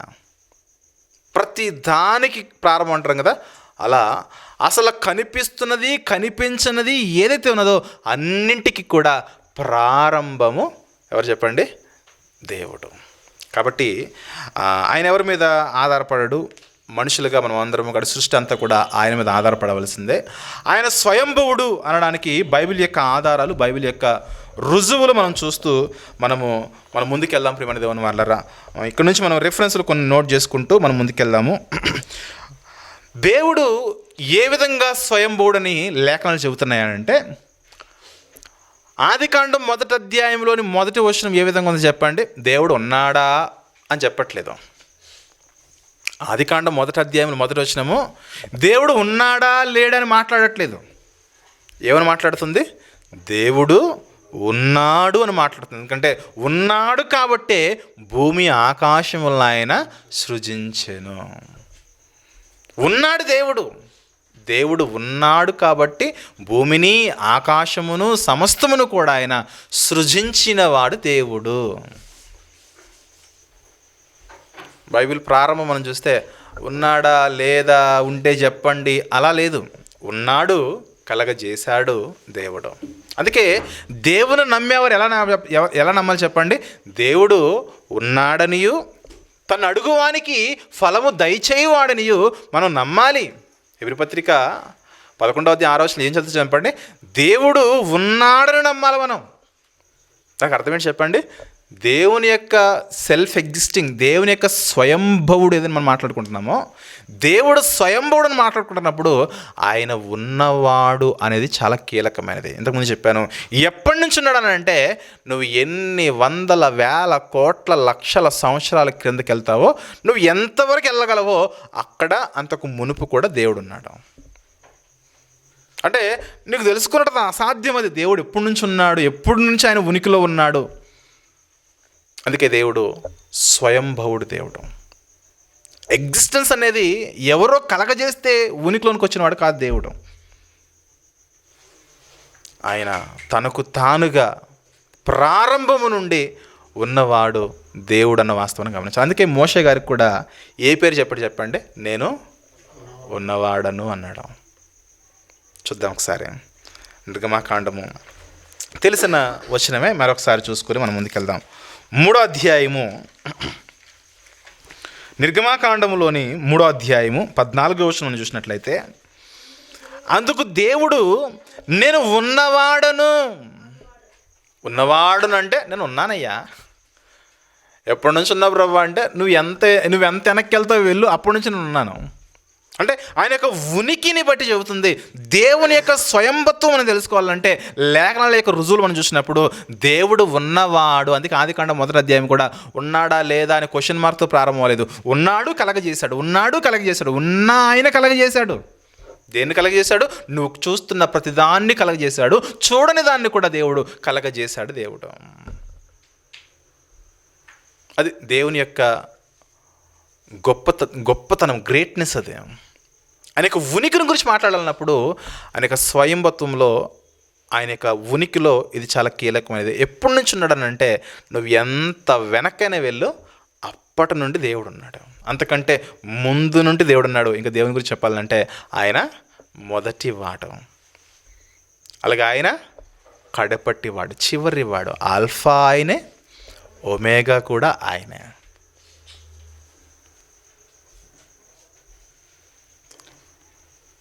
అందుకే హెబ్రీ పత్రికలో 11వ అధ్యాయం 6వ వచనం కూడా చూద్దాము.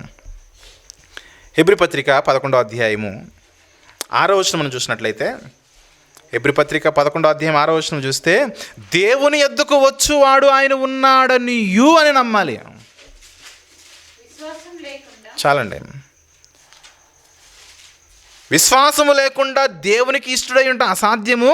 దేవుని యొద్దకు వచ్చువాడు ఆయన ఉన్నాడనియు, తను వెదుకువానికి ఫలము దయచేయువాడనియు నమ్మవలెను కదా. ఇక్కడ మాట్లాడుతూ దేవుని యొద్దకు వచ్చువాడు ఎలా ఉండాలంటే ఆయన ఉన్నాడు. నువ్వు బలంగా నిర్ణయించుకోవాలి. ఎప్పటి నుంచి ఉన్నాడు ప్రభు అంటే కనిపించేది కనిపించనిది ఉనికిలోనికి రాక ముందు నుండి ఆయన ఎప్పటి నుండి ఉన్నాడో మనిషిగా నీకు ఊహల్లో కూడా ఆయన అందరినంత దూరంలో ఉన్నవాడు ఆయన. అది దేవుని యొక్క లక్షణాల్లో ఈ స్వయంభవుడు లేదా సెల్ఫ్ ఎగ్జిస్టింగ్స్ అంటే ఆయన ఎవ్వరి మీద కూడా ఆధారపడేవాడు కాడు. దేవుడు స్వతంత్రంగా ఉన్నవాడు, జీవము కలిగి ఉన్నవాడు. నేను లేకపోతే దేవుడు లేడు అనే మాటలు మన జీవితంలో ఈ విన్న తర్వాత రావద్దిగా. నేను లేకపోతే చర్చ్ లేదు, నేను లేకపోతే యేసుక్రీస్తు లేడు, నేను లేకపోతే అసలు దేవుడే లేడండి, అసలు నేనుండబట్టి ఆరాధన నడుస్తుంది, నేనుండబట్టే ఇవన్నీ అలాంటి ముచ్చట రావద్దిగా. దేవుడు నాకిచ్చిన పనిని బట్టి నేను సంఘములో, సమాజంలో ఒక క్రైస్తవునిగా నియమింపబడి నా బాధ్యతలు నేను కొనసాగించుకుంటూ వెళ్ళిపోతున్నాను. అది దేవుడు నాకిచ్చిన నా పనే కానీ అది దేవుని పని కాదు. కాబట్టి ప్రియమైన దేవుని వాళ్ళరా, దేవునికి కలిగి ఉన్న ఈ యొక్క గుణం అనేది చాలా కీలకమైనది. ఎందుకంటే ఉన్నవాడు లేదా ఆయన స్వయంభవుడు, స్వతహాగా ఆయన ఉనికిలో ఉన్నాడని ఈ వాస్తవం మనకు అర్థమైతేనే మిగిలిన ఆయన గుణాలన్నీ మనకు ఈజీగా అర్థమవుతాయి. ఆయనకి ఎన్ని గుణాలు, చాలా సుగుణాల సంపన్నుడు కదా. దేవుని గురించి మనం మాట్లాడితే ఆయన సుగుణాల సంపన్నుడు. ఈ లోకంలో డబ్బు ఉన్న వాళ్ళని సంపన్నులు అంటారు. డబ్బు ఎంత ఉంటే అంత సంపన్నుడు అని అర్థం. కానీ దేవుని గురించి చూస్తే సుగుణాల సంపన్నత, గుణాలలో ఆయన సంపన్నుడు ఆయన. కాబట్టి అట్టి గుణాలు మనము తెలుసుకోవాలంటే మరింతగా మనము ముందుకెళ్దాము. ఆయన స్వయంభత్వం గురించి మాట్లాడుతున్నప్పుడు లేఖనాల యొక్క రుజువుల్లో ఆయన ఉన్నవాడు ఎప్పటి నుంచి ఉన్నవాడు అని అంటే నువ్వు ఎంత చివరికి వెళ్ళిపోతే అంత ప్రారంభం నుంచి ఉన్నవాడు, నువ్వు ఎంత లాస్ట్కి వెళ్ళిపోతే ఆ చివరిలో కూడా ఆయన ఉంటాడు. ఎందుకంటే అన్నిటికీ కూడా ఆయనే ఆరంభము, ఆయనే కడపటి వాడని లేఖనాలు చెబుతున్నాయి. మరొకటి మనం చూద్దాము. దేవుని యొక్క స్వయంభత్వానికి మరొక రుజువు ఏంటంటే ఆయన సృష్టి పూర్వం నుండి ఉన్నాడు. ఇప్పుడు వరకు ఏం మాట్లాడుకున్నాము? అసలు సృష్టి ఉనికిలోనికి రాకముందు కోట్ల కోట్ల సంవత్సరాలు వెనక్కి వెళ్ళిపోయినా కూడా దేవుడు ఉన్నాడని చెప్పుకున్నాం కదా. ఒకసారి బైబిల్లో ఉన్న రిఫరెన్స్ని ఆధారం చేసుకుని మరి 90వ కీర్తనలో భక్తుడు మోషే గారు మాట్లాడుతున్న మాట మనం చూద్దాము. సృష్టికి పూర్వము నుండి దేవుడు ఉన్నాడని మోషే గారు తన కీర్తనలో సెలవిస్తున్నాడు. 90వ కీర్తన 2వ వచనము లేదా మొదటి వచనం నుండి 90వ కీర్తన మొదటి వచనం చూస్తే, ప్రభువా తరతరముల నుండి మాకు నివాస స్థలము నీవే. అంటే మనుషులమైన మాకు నివాస స్థలం నీవే.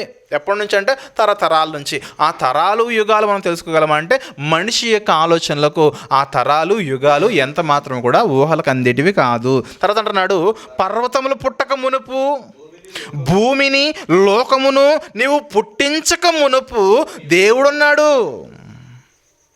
యుగ యుగములు నీవే దేవుడు. దేవుడు ఉన్నాడు. ఎప్పటి నుంచి ఉన్నాడంటే, ఇదిగో నువ్వు భూమిని చూస్తున్నావు కదా, ఆకాశంను చూస్తున్నావు కదా, సృష్టిని చూస్తున్నావు కదా, నక్షత్రాలను చూస్తున్నావు కదా, నీకు కంటికి కనిపిస్తున్న సృష్టి ఏదైతున్నదో ఈ సృష్టి అంతా కూడా లేక ముందు, సృష్టింపక మునుపు దేవా నీవు ఉన్నావు.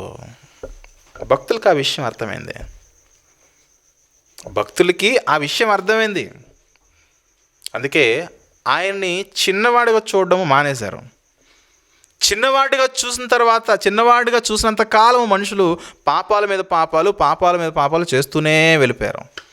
ఎప్పుడైతే దేవుని గురించిన అగోచరములుగా పిలువబడుతున్న గ్రహింప శక్యము కాని జ్ఞానం వారి హృదయాలకు ఎప్పుడైతే వెళ్ళిందో, అమ్మో దేవుడు అనుకునేవాడు, నేను ఆపదలో ఉంటే ఆదుకునేవాడు కాదు ఈయన, నా ప్రతి ఒక్క ప్రారంభము చివరి ఘట్టము సమస్తము కూడా ఎరిగినవాడు దేవుడు.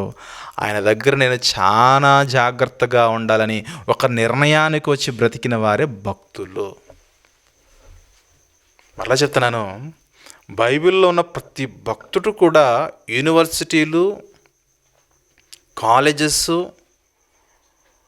లేకపోయినా కూడా వాళ్ళు దేవుని విషయంలో వాళ్ళు థియాలజీ చేసేసారు. దైవ జ్ఞానాన్ని పొందుకునే విషయంలో వాళ్ళు ఏ రోజు కూడా అలసిపోలేదు. దేవా నీ జ్ఞానాన్ని నాకు ఇవ్వవా.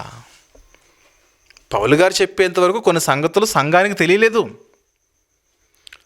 అంటే పౌలు గారికి చెప్పాలంటే ప్రభు సహాయం ఉండాలిగా, ప్రభు తన జ్ఞానాన్ని పౌలు గారికి ఇవ్వాలిగా. ఆ జ్ఞానానికి ఇచ్చిన సందర్భంలో పౌలు గారు అంటున్నాడు, ఆహా దేవుని బుద్ధి, జ్ఞానము, బాహుళ్యము, అగమ్యములు, గ్రహింపశక్యమును కాని అగోచరములు, వీటిని ఎవరు తెలుసుకొనగలరు అంటున్నాడు పౌలు గారు. అర్థమయ్యేంత వరకు దేవుడు అర్థం కాడు. అందుకే దేవుని గురించి మనం సంపూర్ణంగా తెలుసుకోవాలంటే ఆయన యొక్క సహాయము మనిషికి చాలా అవసరం అన్న వాస్తవాన్ని మనం గమనించుకోవాలి.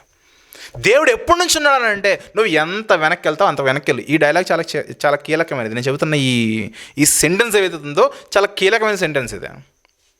నువ్వు ఎంత వెనక్కి వెళ్ళినా అక్కడ దేవుడిని చూడగలవు. అక్కడికి వెళ్ళి ఇంకా వెళ్ళినా అక్కడ దేవుడిని చూడగలవు. దేవుని ప్రారంభము ఇది అని చెప్పలేవు. మనిషి యొక్క జ్ఞానానికి అది అందనిది. అది దేవుని యొక్క ప్రారంభం. దాని గురించి మాట్లాడుతున్నాడు. పర్వతాలు, భూమి, లోకము పుట్టక మునుపు నువ్వు ఉన్నావంటే ఎప్పుడు నుంచి ఉన్నాడో తెలియదు, ఎప్పుడు పర్వతాలు చేశాడో, ఎప్పుడు భూమిని చేశాడో అవన్నీ కూడా మనిషికి జ్ఞానానికి ఇది సుమారు అంటాడే కానీ ఆ సుమారు ఎంతనో తెలీదు.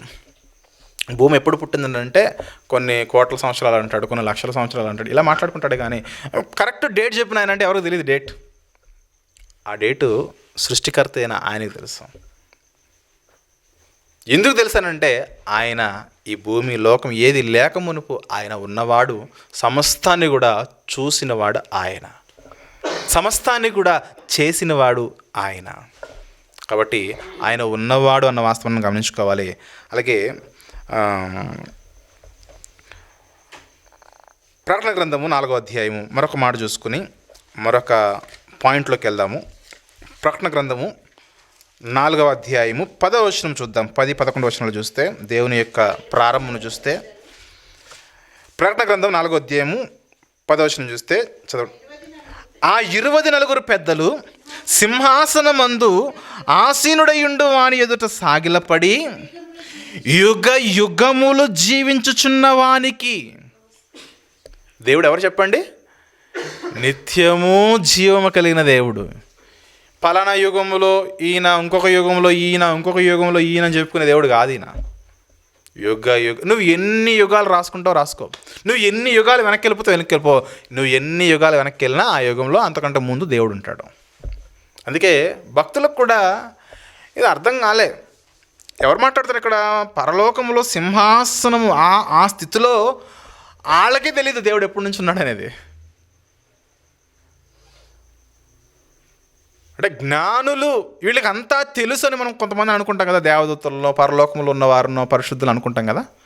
వాళ్ళు కూడా తెలియదు దేవుడు ఎప్పటి నుంచి ఉన్నాడు అనేది.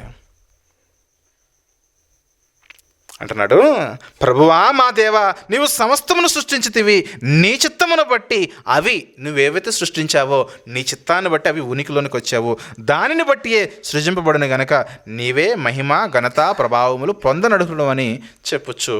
ఆ విధంగా వాళ్ళు స్తోత్రం చేశారు.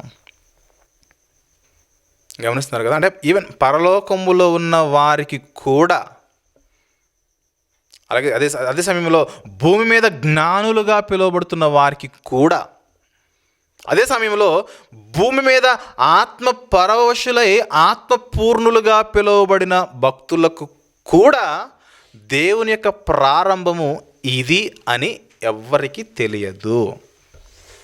చిన్న చిన్న పదాలను వారు వినియోగించగలిగారు, కానీ అగోచరములు అన్నారనంటే ఇక మనకు తెలీదు. సుదూరుడు అన్నారనంటే ఇక అది ఆ దూరం ఎంతో తెలీదు, ఆ డిస్టెన్స్ తెలీదు. ఆయన అదృశ్యుడు అన్నాడంటే ఇక ఎవరు ఆయన చూడలేదు. సో ఈ విధంగా దేవుని యొక్క ఉన్నతమైన క్వాలిటీ అది. ప్రియమైన దేవుని వాళ్ళరా, మరొక మాట చూద్దాము. జీవము కలిగిన దేవునిగా ఆయన ఉనికిలో ఉన్నట్లుగా దేవుడు ఆయన యొక్క ఉనికి మనం చూస్తున్నప్పుడు, ఆయన యొక్క స్వయంభత్వం చూస్తున్నప్పుడు మరొక రుజువు ఏంటంటే ఆయన జీవము కలిగిన దేవుడు. రుజువులు మనము అంటే దేవుని యొక్క స్వయంభత్వము, సెల్ఫ్ ఎగ్జిస్టింగ్కి మనం కొన్ని రుజువులు చూసుకుంటూ వస్తున్నాము. దానిలో మొదటిది ఉన్నవాడని మనం చూసాము, రెండవది సృష్టికి పూర్వం నుండి ఉన్నవాడని చూసాము, అలాగే మూడవదిగా జీవము కలిగిన దేవుడు. ఎందుకు జీవము కలిగిన దేవుడు అని స్పెసిఫిక్గా మనం మాట్లాడాలంటే, జీవము లేని దేవుళ్ళు సమాజంలో లోకములో వెలిశాయి కాబట్టి, మనుషుల చేత బడ్డాయి కాబట్టి. దేవా నువ్వు ఎప్పటి నుంచి ఉన్నావు నాయన అంటే, నేను ఎప్పటి నుంచో ఉన్నాను. ఏమై ఉన్నావు నాయన అంటే, జీవము కలిగి ఉన్నాను నేను. నీది ఎటువంటి జీవం అంటే, అసలు ఏదైతే జీవముగా పిలువబడుతుందో వాటన్నిటికీ జీవాన్ని ఇచ్చింది నేనే.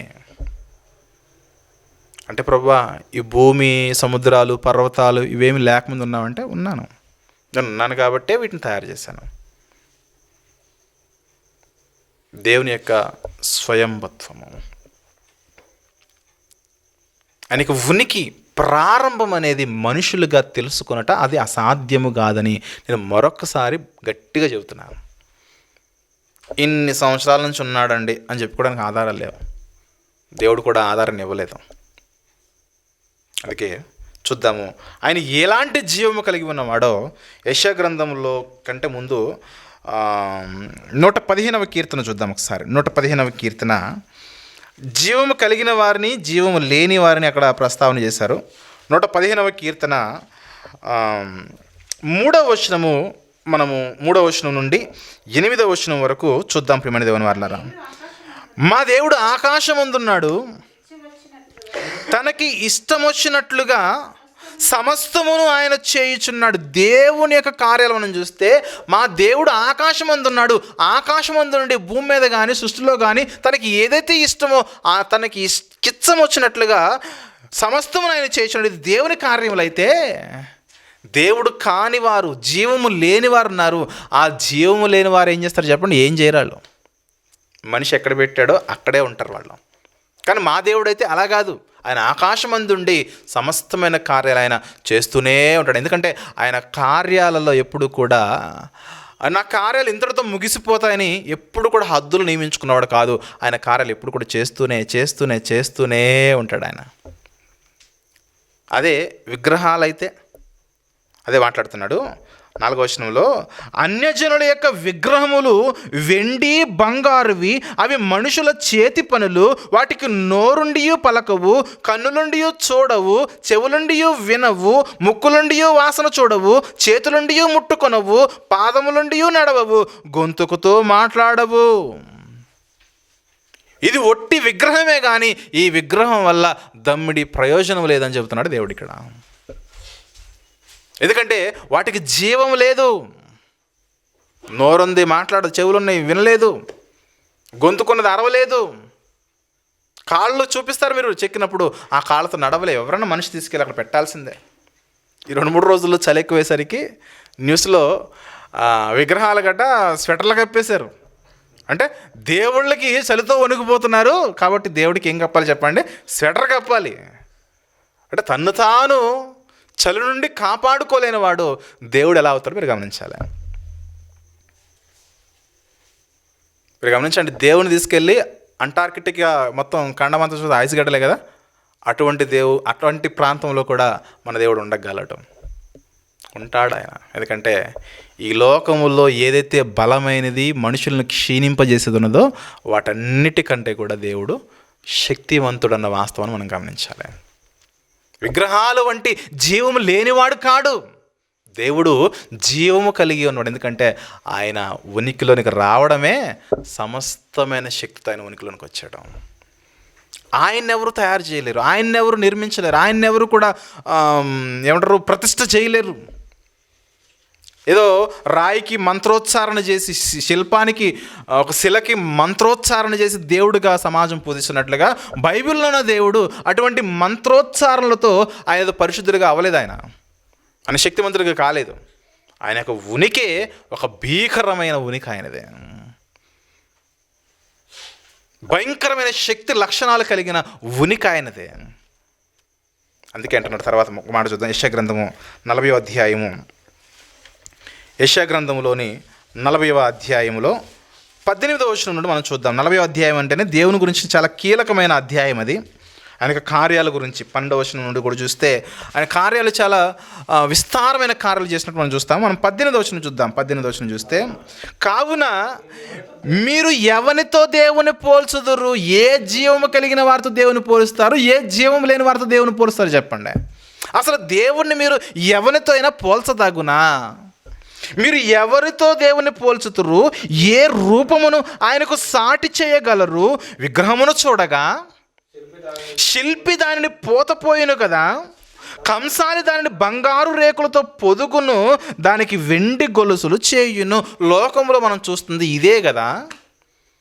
శిల్పి, కంసాలి వారి యొక్క వెండి బంగారపుతో వాళ్ళు పని చేస్తే రూపించబడిన విగ్రహాలే కదా అవి అని మాట్లాడుతూ, విలువ గల దానిని అర్పింపజాలని నీరసుడు ఎవరైతే ఉన్నారో, మీరు గమనించండి, ఈ సెంటెన్స్ చాలా నాకు ఇంట్రెస్టింగ్ అనిపించింది. 20వ వచనం ఏదైతే ఉన్నదో, 20వ వాక్యం ఏదైతే ఉన్నదో, 20వ వచనము, విలువ గల దానిని అర్పింపజాలని నీరసుడు ఎవరైతే ఉన్నారంటే బలహీనులు. ఇప్పుడు పైన వచనంలోనేమో బంగారంతో వెండితో కొంతమంది చేస్తారు దేవుల్ని లోకంలో. 20వ వచనం అంటున్నాడు విలువ కలిగిన దానిని అర్పించాలంటే వెండి బంగారం వినియోగించి ఎవరైతే దేవుణ్ణి చేయలేరో అటువంటి వారు నీరసులు, అంటే బలహీనులు, పేదవారు. ఇటువంటి వారు ఏం చేస్తారనంటే పుచ్చని మ్రాను ఏర్పరచుకుని, అంటే పుచ్చుపోని మ్రాను, మంచి చెక్క, మంచి చెట్టు. ఆ చెట్టు కూడా ఎవరు చెప్పండి? జీవము కలిగిన దేవుడు చేసిన చెట్టుని వారు వినియోగించుకుని, అది పుచ్చిపోదని తెలుసుకుని, దానికి చెదల పట్టవని తెలుసుకుని, ఆ పుచ్చని మాను తీసుకుని వచ్చి వారు ప్రతిష్ఠ చేసి మంత్రాలు చదివి ఇక మీదట మాకు దిక్కు మొక్కు నీవే అని మొక్కుతారు లోకములో. నేను అటువంటి వాడును కాను. నన్ను బంగారంతోనో వెండితోనో పుచ్చని మ్రానుతోనో మీరు నన్ను చెయ్యలేరు, ఎందుకంటే వాటిలో నేను ఉండువాడను కాను నేను. నన్ను అటువంటి వారితో సమానులుగా మీరు చెయ్యలేరు, ఎందుకంటే నేను చాలా ప్రత్యేకము. నీరసుడు ప్రొచ్చని మ్రాను ఏర్పరచుకొనను, కదలని విగ్రహమును స్థాపించుటకు నేర్పుగల పనివానిని వెతికి పిలిపించుకొనను. మీకు తెలియలేదా? మీరు వినలేదా? మొదటి నుండి ఎవరు మీతో చెప్పలేదా? అసలు భూమిని స్థాపించుటను బట్టి మీరు దాన్ని గ్రహింపలేదా? నేను ఎప్పటి వాడనో, నా యొక్క ఉనికి ఏమిటో. నేను ఉనికిలో ఉన్నవాడు, నన్నెవరూ తయారు చేయలేరు. లోకంలో ఉన్న విగ్రహాలను తయారు చేయడానికి కంసాలి కావాలి, శిల్పి కావాలి. డబ్బులు లేకపోతే పుచ్చిపోని మ్రానుని తీసుకొచ్చి దాన్ని ప్రతిష్ఠ చేసుకుంటాడే కానీ నేను అటువంటి వాడిని గాను. నేను ఆకాశములను, భూమిని, సృష్టికర్తను, సమస్తమును కూడా కలగజేసిన జీవము కలిగిన దేవుణ్ణి నేను. నా ఎగ్జిస్టెన్స్ అనేది అది, నా ప్రారంభం అనేది, నా ఉనికి అనేది అది. నన్నెవరో కలగజేస్తే ఉనికిలోనికి వచ్చిన వాడిని కాను నేను. ఎందుకంటే నేను మాట్లాడగలను, చూడగలను, వినగలను, ఆలోచనలు చేయగలను, ఆలోచనలు నేర్పగలను, శిక్షించగలను, ఖండించగలను, ప్రేమ చూపించగలను. నాకున్న లక్షణాలు మీరు అనుకున్న ఎవ్వరికి కూడా అవి వారిలో మీరు చూడలేరు. అది దేవుని గురించి అంటే. కిందకి చదువుకుంటూ వెళ్ళిపోతే 22వ వచనం అంటున్నాడు. 22వ వచనంలో, ఆయన భూమండలం మీద ఆసీనుడై ఉన్నాడు, దాని నివాసులు మిడతల వలె కనబడుచున్నారు. ఇంతకుముందు చెప్పాను కదా, భూ నివాసుల్ని దేవుడు ఎలా పోల్చాడు చెప్పండి? మిడతల వలె ఉన్నారట. ఎందుకు మిడతల వలె ఉన్నారు? మిడత యొక్క ఆయుష్కాలము కేవలము 50 నుంచి 70 రోజులు మాత్రమే. ఈ 50-70 రోజులు కలిగిన మిడత కొన్ని కోటాను కోట్ల సంవత్సరాలు ఆయుష్ కలిగిన, ఉనికి కలిగిన, జీవము కలిగిన దేవుని యొక్క జీవాన్ని, కాలమును తెలుసుకున్నట అది ఎంతవరకు చేయగలదంటే చేయలేదు. దానికి ఉదాహరణ కూడా ప్రారంభంలో చెప్పాను, తర్వాత వచ్చిన వరకు మరలా జ్ఞాపకం చేస్తున్నాను.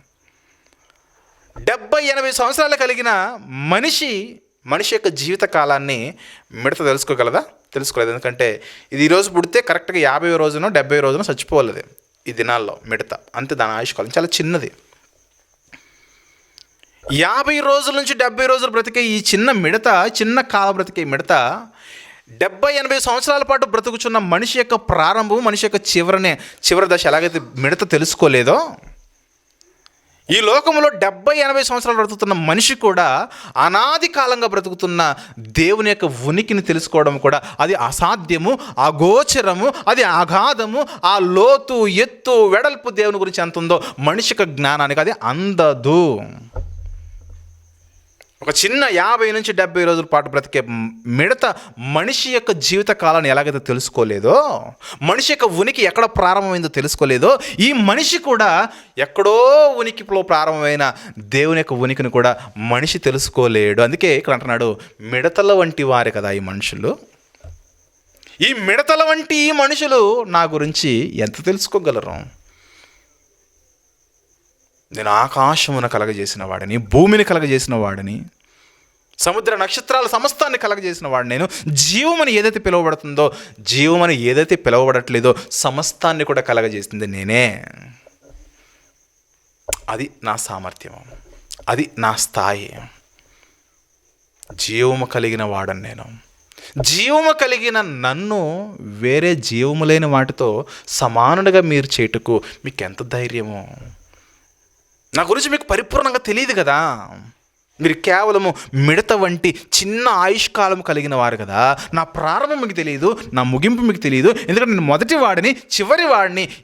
ఈ సుదీర్ఘమైన ఈ కాలంలో ఏం జరుగుతుందో మీరు తెలుసుకోలేరు కదా. అది కదా నా స్థాయి అంటున్నాడు దేవుడు ఇక్కడ. మీరు కేవలము మిడతల వంటి వారు. మీకు ఏదైతే సమాచారాన్ని ఇస్తున్నానో దాన్ని బట్టి మీ బ్రతుకులు మార్చుకోండి, అది చాలు అంటున్నాడు దేవుడు. చూద్దామా, 25వ వచనం కూడా చూస్తే, 25వ వచనంలో, నీవు ఇతనితో సమానుడు అని మీరు నన్ను ఎవరికి సాటి చేయుదురు. 26వ వచనంలో, మీరు మీ కన్నులు పైకెత్తి చూడండి, వీటిని ఎవడు సృజించెను, వీటి లెక్క చొప్పున వీటి సమూహములను బయలుదేరి చేసిన వీటన్నిటికీ పేర్లు పెట్టి పిలిచిన వాడే కదా, అంటే నేనే కదా. 28వ వచనంలో, నీకు తెలియలేదా, నువ్వు వినలేదా, భూదిగంతంలో సృజించిన యెహోవా నిత్యుడగు దేవుడు, నిత్యము ఉన్నవాడు, ఆయన నిత్యుడు అని. ఆయన యొక్క నిత్యత్వం ఎక్కడ ప్రారంభమైందో ఎవరికి తెలియదు, ఆయనకు మాత్రమే తెలుసు అది. అవునా? ఆయన సొమ్మశిల్లుడు, అలయుడు, ఆయన జ్ఞానమును శోధించుట అసాధ్యము అన్నాడు దేవుడు. అసాధ్యం. ఆయన సొమ్మశిల్లుడు, ఆయన అలసిపోవడంటే ఆయనకు చలియదు, ఆయనకు వేడి పుట్టదు, ఆయనకి ఏం అవ్వదు. బెడ్షీట్లు, రగ్గులు, బొంతలు కప్పుకోవాల్సిన అవసరం ఆయనకు లేదు. ఎటువంటి టెంపరేచర్నైనా సరే ఇట్టే అణచివేసే సామర్థ్యము కలిగిన వాడు దేవుడు. ఎటువంటి బలము కలిగిన సృష్టి అయినా సరే దేవుని ముందు మోకరించి సైలెంట్ అవ్వాల్సిందే. మనకు భయం సముద్రం అంటే, దేవునికి చెయ్యెత్తు మోసే అన్నాడు. ఏమైంది? పాయలైపోయి వెంటనే ఆరిపోయింది. రథాలు బయలుదేరి వెళ్ళేలాగా ఆరిపోయిందని అంటే అది ఎంత గొప్ప కార్యమో. సృష్టిలో ఉన్న ప్రతిదీ కూడా దేవునికి లోబడుతుంది. ఎందుకంటే ఆయన జీవం కలిగిన వాడు. తేడా వస్తే తీసేస్తాడు, చర్మం వలిచేస్తాడు. అందుకే మనం భయభక్తులు కలిగి ఉండాలని సృష్టి అంతా ఆయనకు లోబడుతుంది. ఇక భయం లేని వాడు ఎవరనంటే మనిషే. దేవుని మాటకు విధేయత చూపించకుండా అవిధేయునిగా బ్రతుకుతున్నవాడంటే మనిషే. మరొక మాట చూద్దాము. యెషయా గ్రంథం 46. జీవము కలిగిన దేవుడు మాట్లాడుతున్న కొన్ని మాటలు చూద్దాము. యెషయా గ్రంథం 46 5వ వచనము, 6వ వచనము, 7వ వచనము మనం చూద్దాం ప్రియులారా.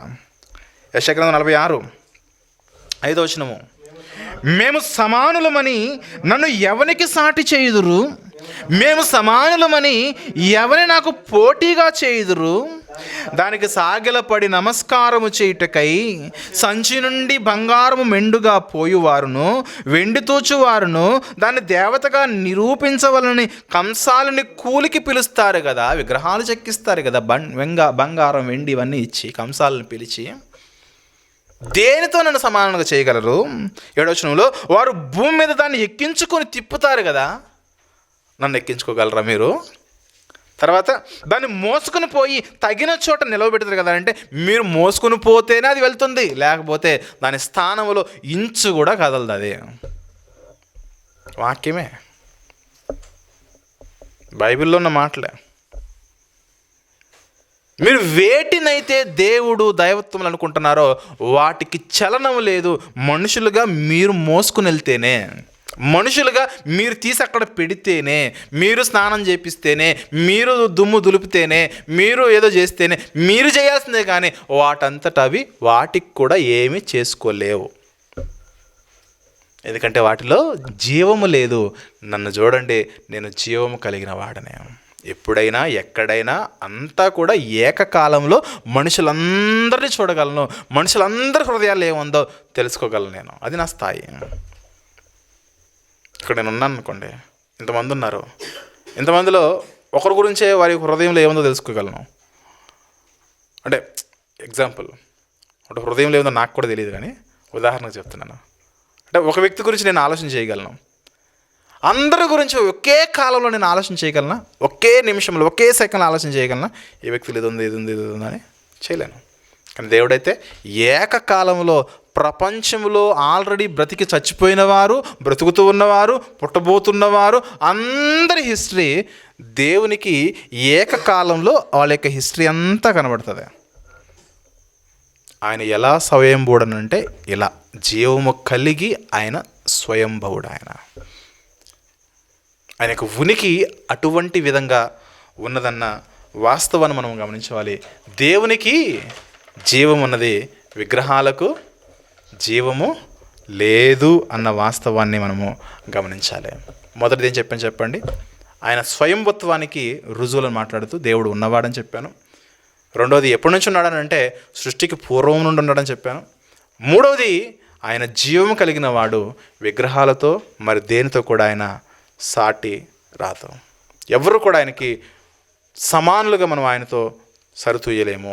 అదే. ఇక నాలుగవది చూస్తే ఆయన ఎందుకు స్వయంభవుడు అంటే ఆయన ఎవరి మీద డిపెండ్ అవ్వడం. ఇంతకుముందు ఆల్రెడీ మీకు చెప్పాను, లోకములో ఉన్నదంతా కూడా దేవుని మీద ఆధారపడాల్సిందే, కానీ దేవుడు ఎవరి మీద ఆధారపడటం. ఆల్రెడీ చెప్పాను, దేవునికి పని వాళ్ళు కావాలి కదండి, మన మీద చాలా డిపెండ్ అవుతున్నాడు కదా అని మనం అనుకుంటున్నామేమో. అది చాలా ఏమంటారు, దుర్మార్గమైన మూర్ఖమైన ఆలోచనే అది. దేవునికి మనం అవసరం లేదు. లోకమంతా నాస్తికులు ఉన్నా సరే ఆ నాస్తికులైన వారు దేవుని ఏమాత్రం కూడా ప్రభావితం చేయలేరు. ఏకకాలంలో లోకమంతా ఒక్కడు కూడా మంచోడు లేకుండా అందరూ నాస్తికులుగా దేవుడు అంటే నమ్మని వరకు తయారు చేసిపోతే ఈ లోకంలో నీ పరిస్థితిని బట్టి దేవుడు ఏమాత్రం కూడా ఫీల్ అయిపోయి ప్రభావితం అయిపోయి దుఃఖాన్ని కార్చి కన్నీరు కార్చే స్వభావం ఆయనది కాదు. అంటే బైబిల్లో ఉంది కదండి. అంటే నీవు నశించిపోతున్నావన్న, నిన్ను రక్షించాలన్న ఒక కోరిక దాన్ని మినహాయిస్తే నువ్వేదో రావాలి, నువ్వే చేయాలి, నీతోటే, నువ్వు లేకపోతే నువ్వు లేకపోతే నేను లేనని ఇక నువ్వే కావాలని దేవుడు ఎవరి మీద డిపెండ్ అవ్వడు దేవుడు. ఎందుకంటే ఆయన ఈ లోకములో ఆయన పరిచర్యగా మనం భావిస్తున్న ఈ సేవ ఏదైతే ఉన్నదో, ఈ సేవ మనం రెగ్యులర్గా మాట్లాడితే దేవుని పని అంటాం, కానీ దేవుని పని కాదు, దేవుడు మనకిచ్చిన పని. కాబట్టి దేవుడు ఎవరి మీద ఆధారపడడం, సృష్టి మీద కూడా దేవుడు ఆధారపడటం. ఆయన ఆజ్ఞాపిస్తే సృష్టి అంతా కదలాలంతే. నేను కదలను మొండికేసి కూర్చుని మొట్టకేస్తాడు, తీసేస్తాడు, దాన్ని అణిచేస్తాడు. సముద్రపు పొంగులను అణచువాడు నేనే అంటాడు దేవుడు. గాలి విసరాలను ఆజ్ఞిస్తే గాలి విసురుతుంది, గాలి వెనక్కి రా అంటే వెనక్కి వస్తుంది. సూర్య చంద్ర నక్షత్రాలు దేన్నైనా సరే కంట్రోలింగ్ చేస్తాడు దేవుడు, అంతేగాని వాటి మీద ఏ రోజు కూడా డిపెండ్ అవ్వడు. మీరు లేకపోతే నేను లేను అని ఏ రోజు కూడా దేవుడు వేటితో కూడా చెప్పడు. అంటే దేని మీద కూడా దేవుడు ఆధారపడడు. లోకంలో ఉన్నదంతా సరే దేవుడి మీద ఆధారపడాల్సిందే, కానీ దేవుడు తనకు తానుగా నువ్వు కావాలి, అసలు నువ్వు లేకపోతే నా ఉనికి కష్టమని దేవుడు దేని మీద కూడా ఎవరి మీద కూడా డిపెండ్ అవ్వడు. ఉన్నవారిని అలా ఉపయోగించుకుంటూ వెళ్తాడు అంతే. మీరు ఉపయోగపడితే ప్రయోజనకారులుగా ఉంటారు, ఉపయోగపడకపోతే మీ జావు మీదే, మీ నాశనం మీదే. అందుకే ఇదే యెషయా గ్రంథంలో ఉన్నాం కదా, 12వ అధ్యాయం 40వ అధ్యాయం 12వ వచనం నుండి మొత్తం చదువుకున్నట్లయితే మనము ఆయన యొక్క సృష్టి కార్యాలు మనం చూస్తాం. ఆ సృష్టి కార్యాలు ఏదైనా సరే ఆయన వలన కలిగిందే కానీ ఆ కలిగి ఉన్న దానితో వాటిని ఆధారం చేసుకుని దేవుడు దేన్ని చేయలేదు. 12వ వచనం చూస్తే, యెషయా గ్రంథం 40వ అధ్యాయం 12వ వచనం చూస్తే, తన పుడిసిటిలో జలములు కొలిచిన వాడెవడు, జానతో ఆకాశముల కొల చూసిన వాడెవడు, భూమిలోని మన్ను కొలపాత్రలో ఉంచిన వాడెవడు అంటే ఇవన్నీ చెబుతున్నాడు కదా. ఇవన్నీ కూడా దేవుని కార్యాలకు ఆధారం కావు. ఇవి ఉంటేనే దేవుడు తయారు చేస్తాడు కాదు, ఇవి లేనప్పుడు దేవుడు వాటిని తయారు చేస్తాడు. నువ్వు రా, కొంచెం మట్టి నువ్వు రా, నువ్వు చాలా అవసరం నాకు, నువ్వు లేకపోతే నేను ఇల్లు కట్టుకోలేను, నువ్వు లేకపోతే నేను ఈ సృష్టిని చేయలేనని మట్టి దగ్గరికి వెళ్ళి పిటిషన్ పెట్టినవాడు కాదు దేవుడు. మట్టి లేనప్పుడు మట్టిని కలగజేసిన వాడు దేవుడు. ఒక పదార్థం అనేది లేనప్పుడు ఆ పదార్థాన్ని తన మాట చేత కలగజేసిన వాడు దేవుడు. ఆయన కలగజేసిన తర్వాతనే సమస్తము ఉనికిలోనికి వచ్చింది. అంతేగాని మట్టి నువ్వు రా, నువ్వు చాలా అవసరం నాకు, నువ్వు లేకపోతే నేను భూమిని చేయలేనని మట్టిని రిక్వెస్ట్ చేస్తే మట్టి వస్తే అలా కలగజేసింది కాదు. మట్టి మీద దేవుడు డిపెండ్ అవ్వలేదు. ఆయన ఆజ్ఞాపిస్తే మట్టి ఉనికిలోనికి వస్తే ఆ మట్టితో విశ్వాన్ని సృష్టిని, భూమిని తయారు చేశాడు. ఆ మట్టికి జీవమాన్ని ఇచ్చాడు. జీవము ఇగో మట్టి, ఈ యొక్క నీలో ఉన్న మట్టి ద్వారా వృక్షాలు, మహావృక్షాలు, మొక్కలను పెంచు. సముద్ర జలమా, నీలో ఉన్న జీవరాశులను పెంచాలి, నువ్వు కనాలి. ప్రతిదాన్ని కూడా దేవుడు ఏర్పాటు చేశాడే కానీ నువ్వు అవసరం నీళ్ళు నువ్వు రా, నువ్వు లేకపోతే నేను సముద్రం చేయాలని నీటిని కూడా రిక్వెస్ట్ చేసినవాడు కాదు దేవుడు. ఎందుకంటే దేవుడు ఎవరి మీద డిపెండ్ అవ్వడు. అది మనిషి అయినా సృష్టి అయినా కనిపిస్తున్న ప్రతి సృష్టం మీద ఎప్పుడూ ఎక్కడా కూడా దేవుడు డిపెండ్ అవ్వడు. నువ్వు లేకపోతే నా ఉనికి లేదు అని దేవుడు చెప్పుకోలేడు.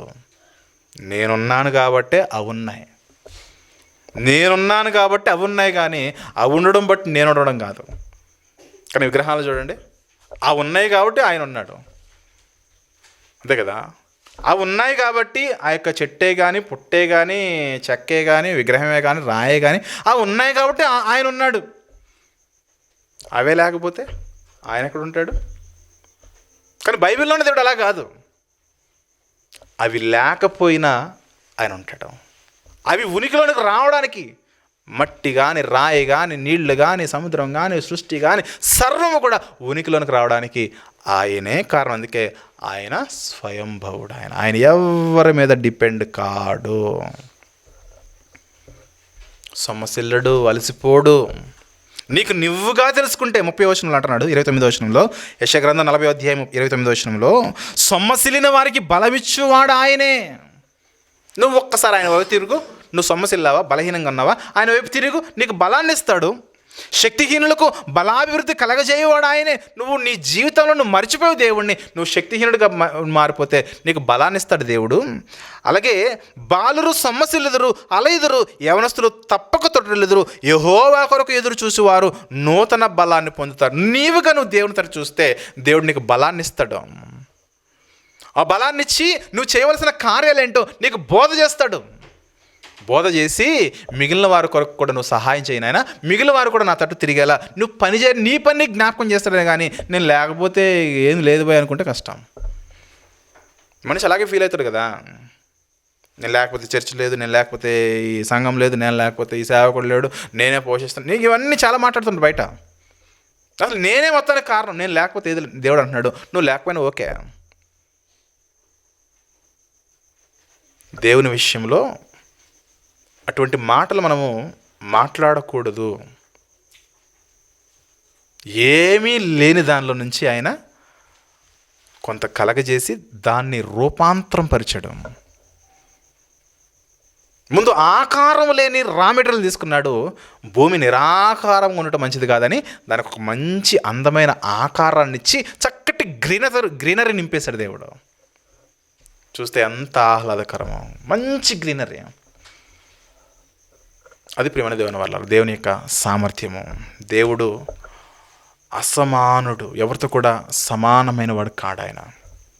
ఈవెన్ యేసుక్రీస్తు వారు కూడా అన్నమాట, తండ్రి నాకంటే గొప్పవాడు. సమస్తము కూడా ఆయనను బట్టే. ఏదైనా ఉనికిలోకి వస్తుందనంటే ఆయనను బట్టే.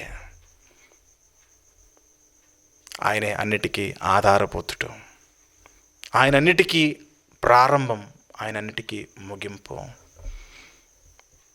కాబట్టి ప్రియమైన దేవుని వాళ్ళరా, దేవుడు ఉన్నవాడు, సృష్టికి పూర్వం నుంచి ఉన్నవాడు, జీవము కలిగిన వాడు. 4వదిగా దేవుడు ఎవ్వరి మీద ఎప్పుడు కూడా డిపెండ్ అవ్వడు. దేవుడు నాకు శక్తి కావాలని కానీ, నాకు బలం కావాలని కానీ, లేదా నాకు కొన్ని ఆలోచనలు కావాలని కానీ, నాకు కొన్ని తలంపులు కావాలని కానీ ఎవరిని కూడా ఎప్పుడు కూడా సలహా అడగడు ఆయన. ఒకవేళ అడిగే స్థితిలో ఉంటే, అడిగే స్థితిలో ఉన్నవారిని ఎవరో చెప్పండి, దేవుడు కాదు. నాకు బలం లేదు నాయనా, నాకు బలం కావాలని ఎవరైనా అడుగుతారా? అడగరు. అడిగితే దేవుడు కాదు. నాకు శక్తి లేదు నాయనా, శక్తి కావాలని అడుగుతారా? అడగరు.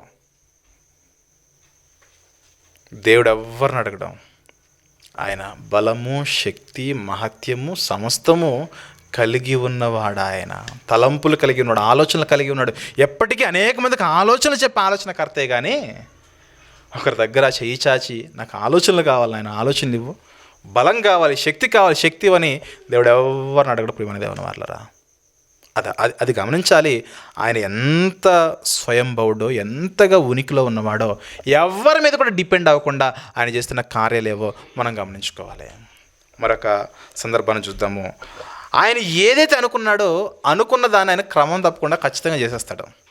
చాలా కీలకమైన విషయం ఇది. దేవుడు ఇది అనుకుంటే ఇక అది జరగాల్సిందే. కొన్ని సందర్భాల్లో మనం ఇది అనుకుంటే మన దగ్గర డబ్బులు లేకనో ఇంకొకటి లేకనో మనం చేయలేము.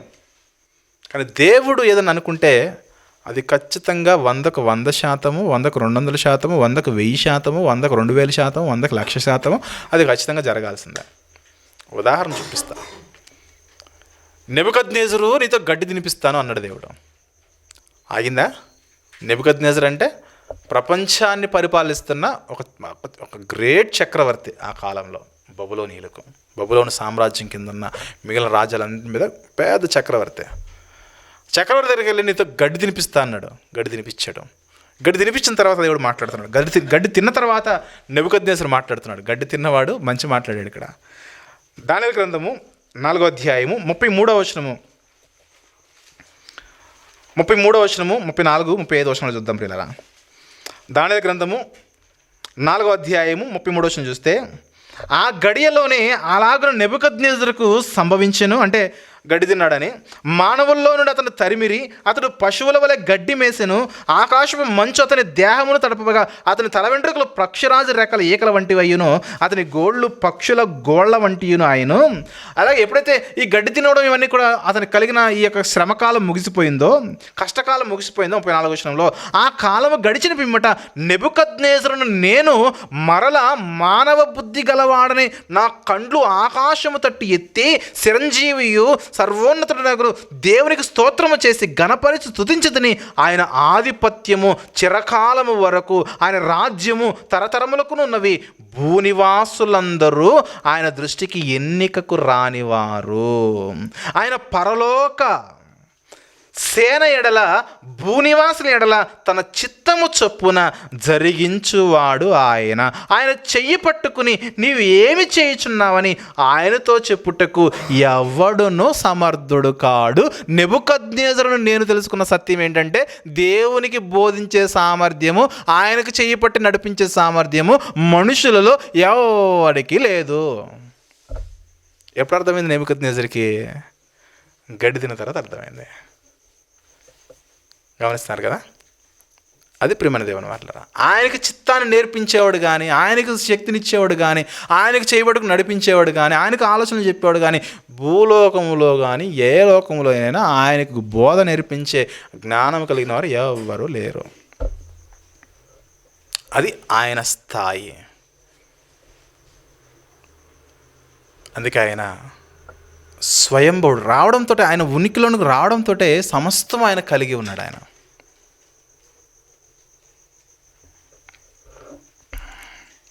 ఒకవేళ దేవుని క్వశ్చన్ చేయాలనుకున్నా కూడా ఎవరు క్వశ్చన్ చేయలేరు దేవుణ్ణి. ఒకవేళ ప్రశ్నించినా కూడా ఫలితము శూన్యమే. ఇంకొకటి చివరిగా ఒక మాట చెప్తాను, ముగిస్తాను. దేవునికి ఇంతకుముందు చెప్పినట్లుగా ఏ అవసరతలు లేవంటే, ఆయన మనుషుల మీద అసలు మొత్తానికి డిపెండ్ అవ్వడు అసలు.